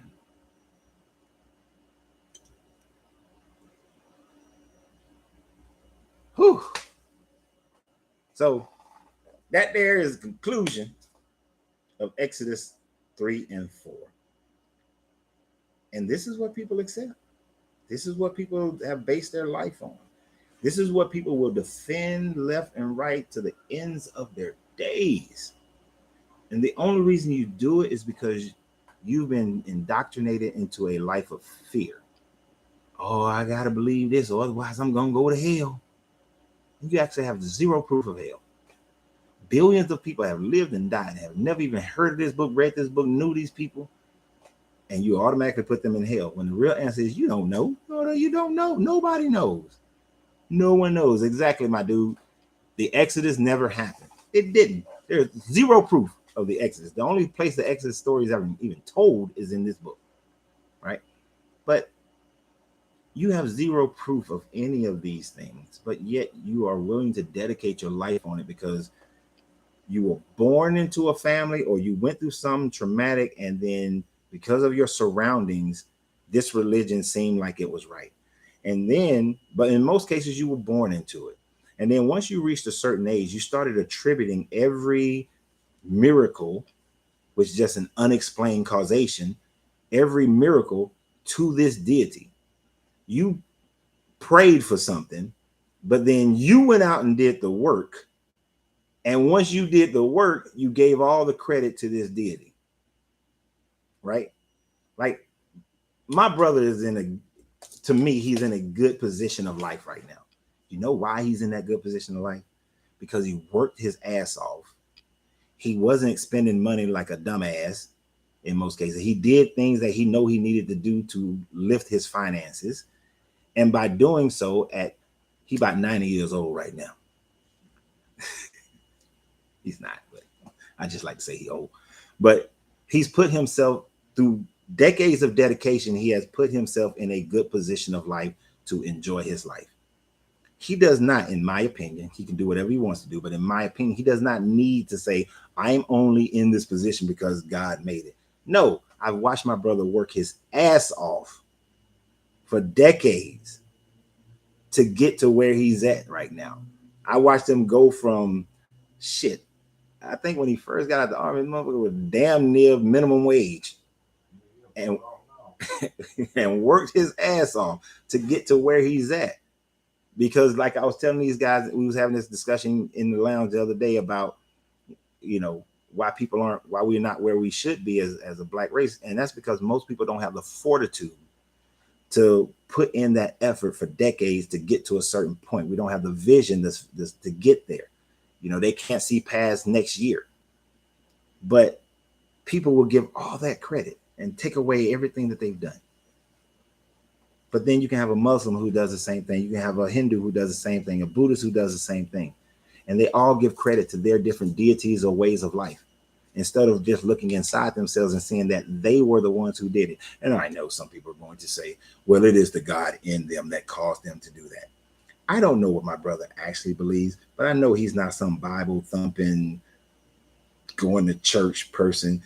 Other than a wedding or a funeral, I don't think that joker done seen the inside of a church in decades. Right? I know he ain't read this book probably ever. Yeah, probably ever. Bits and pieces here and there, but probably ever. But he knows himself. He knows himself. He knows what he desires, and he goes out and he get it. My brother actually lives the hermetic lifestyle without even knowing he lives the hermetic lifestyle. And I'm talking shit right in his face. But he lives in a hermetic lifestyle. My brother lives the law of cause and effect and the law of mentalism without even thinking about that's what it is. He doesn't, because he doesn't have to conceptualize it that way. I'm the nerdy one that got to read everything. But he just lives it without having to go and understand, because he sees it in life. You just see it. We seen our grandfather decide he wanted something different for his family, and his ass went out and got it done. Right? He was mean as shit at times, but he went and got shit done. We knew that. We learned that. We understood that. We've seen other men in our neighborhoods go and get shit done. Other men in our family go get shit done. Other women in our family go get shit done. I've told you guys many times, after this one place closed down where my mom was making decent money, she worked like 2.5 jobs to take care of me, my brother, and my sister. We watched a woman work tirelessly for decades to get shit done to take care of us. So our environment showed us to get shit done. And she was never running in the house talking about something. The only reason I'm able to do all this is because of the glory of God. No, she got 3 kids she needed to take care of. So we went out there and she got shit done. It's as simple as that. If you don't make a comment as to why you want to come on here, Sagar, I don't let people come on here because there's a whole bunch of people who come on here for some bullshit, trying to do this challenge stuff. But if y'all really want to live the life that you have in your mind that you desire, go get shit done. Figure out what is the causation to get what the life that you want and go get it done. Even for your so-called, for the afterlife that nobody has proof of. If you believe that you got to live a good life to go to a good afterlife, if you believe that strong enough, then that's what you're going to believe. But realize that this book is really telling you that without an outside source, you can't get into a good afterlife. This book is telling you that you're not worthy of a good afterlife unless you believe in this book, that you are a filthy rag, that you are worthless, that you were born sinful. Remember when we did in Genesis, after the flood, this God told Noah that every thought of man from birth is evil. This book basically said that you are completely evil from birth, that you're born sin. I looked at my children when they were born and there was absolutely no sin in them. None whatsoever. How can you look at a baby and think that that baby is sinful? They were born into a sinful world. Sure, within the world, there are evil people. There are people who do jacked up things, but that doesn't make them evil. But according to your book, when your child was born evil. Your child, born evil, completely evil, from birth. All right, let me look at a couple of questions, and then because my brother is here, we're gonna get off earlier. I mean, we're supposed to stop at noon anyway, but y'all know we normally go until somebody shows up. And since my brother's showing up, we gonna end this. Exodus never happened. You're absolutely right. Uh, that's you talking to somebody else. I appreciate you for being here, Ty Skippy. I have a 1952 Bible, and it says that reading this and to say it say I need my glasses sometimes.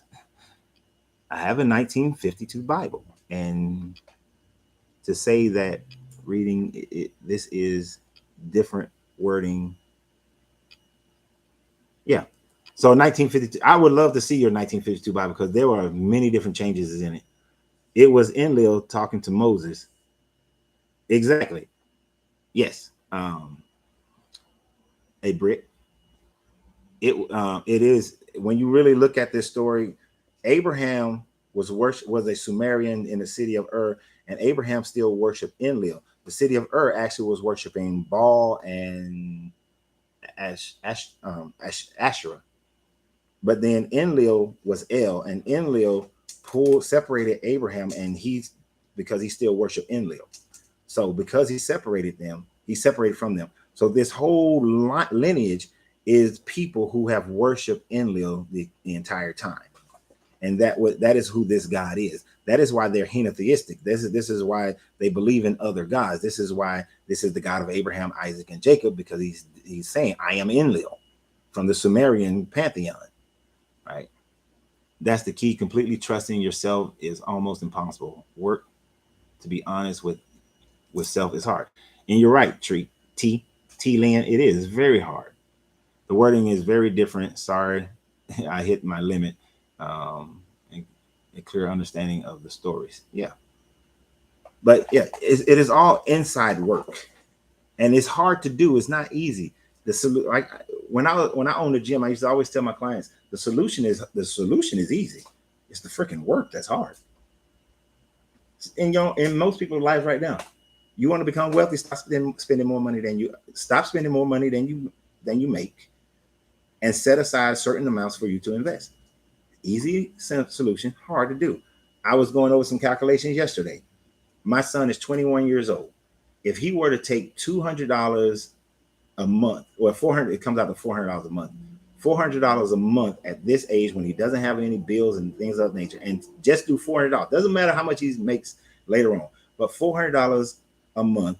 Put it into an S&P fund that averages 8% per annual. By the time he's 65, he'll have almost $700,000 in that account. Very simple solution for building your own retirement. But to actually do it is where the difficulty comes in, right? Papa says, I have 2 KVJ Bibles and they're over 100 years old. Dude, let me borrow them. You'll get them back. You'll get them back. I wish I've had Bibles stolen from me. But I used to have some older ones that did show differences. What are the physical attributes of Enlil? Height, look. Shit. I don't actually remember. I know they're supposed to be like 30 feet tall, 20 to 30 feet tall. Enlil, I think Enlil is more bird-like in his features, but kind of humanoid. No, actually, they would have been more humanoid. It was some of the other like Igigis and who had different reptilian looks to them. Although they try to say that Enki was a reptilian, but Enki comes from the same family, except he has a different mom than Enlil, but has the same father. But they're supposed to be more human-like. When you look at the Babylonian inscriptions, hieroglyphics, they have this more human look to them. But they should be about 20 to 30 feet tall. He's the devil. I'm sure you're talking about Enlil. Yeah, Enlil. No, actually, the way the Bible is written, the Bible makes it seem like Enlil is God and Enki is the devil. But we know that according to the Sumerian story, it's actually the reverse. Enlil is the devil and Enki is like the God. You bought them off eBay 4 years ago. Oh, I'm going to check that out today. All right, so I'm going to get off here. As I said, because we are flying out tonight at 7:20. I'm looking at my brother. Tonight at 7:20, not 7:20 this morning. Them jokers got all the way to the airport. I feel bad. I don't care that he went there. I feel bad for my mom because he had my mom with him. They got all the way to the airport. So anyway, man, I'm glad my ringer was off. Normally my ringer is not off. My phone would have rang at 5 o'clock this morning when they were calling me. I'd be like, what the hell wrong with y'all? But especially since I ain't gonna sleep till about 1 o'clock. So tomorrow I'll be in San Antonio for my son's Air Force graduation. I will find some time once I talk to his mom to figure out what the schedule is for. I know there's a battalion run that she wants to go to. I want to go to that too as well. But there's a battalion. I know he has a battalion run. So as soon as I figure out what the schedule is for his entire graduation, I'll be able to let you guys know around about what time we'll do the normal live for tomorrow. But of course, that live is done on my relationship channel, The Art of Tantric Love, and my regular YouTube channel. So you can go either to that Facebook group or that TikTok group if you want to be a part of that. Thursday is going to be the difficult one. Normally we're back here on Thursday and we're doing something spiritual. We're supposed to have done the demiurge last week. We're going to do the demiurge this week. But y'all remind me, if I get on here talking about something else, remind me it's supposed to be about the demiurge. But Thursday is going to be a little bit more difficult because his graduation is that morning. I don't know what the plans are for that afternoon. And I know we get on the plane at 5 something, leaving San Antonio, and won't get back here till like 9 something. So Thursday is probably a no-go, but if I can find some time in there, I'll do it. And then beyond that, I will do a makeup for it. If not on like Saturday, I know Friday morning I can't because I got an interview that I'm doing. So I will see you guys as soon as we can. So Papa, I know you'll be here whenever I come on now. So remind me of the demiurge in case I forget. All right. So I see you guys tomorrow at some time for those on the Art of Tantric Love. And then back here on these channels, possibly Thursday, but more likely Saturday or Sunday. So as always, I appreciate everybody who's here. Go subscribe to the YouTube channel. And I thank everybody who donated to the channel, whether it's stars on Facebook or financially on YouTube. And always remember that you have to free yourself to be yourself because your greatness is non-negotiable. Good journey, good vibrations. Let me talk to this joker. All the way to the airport.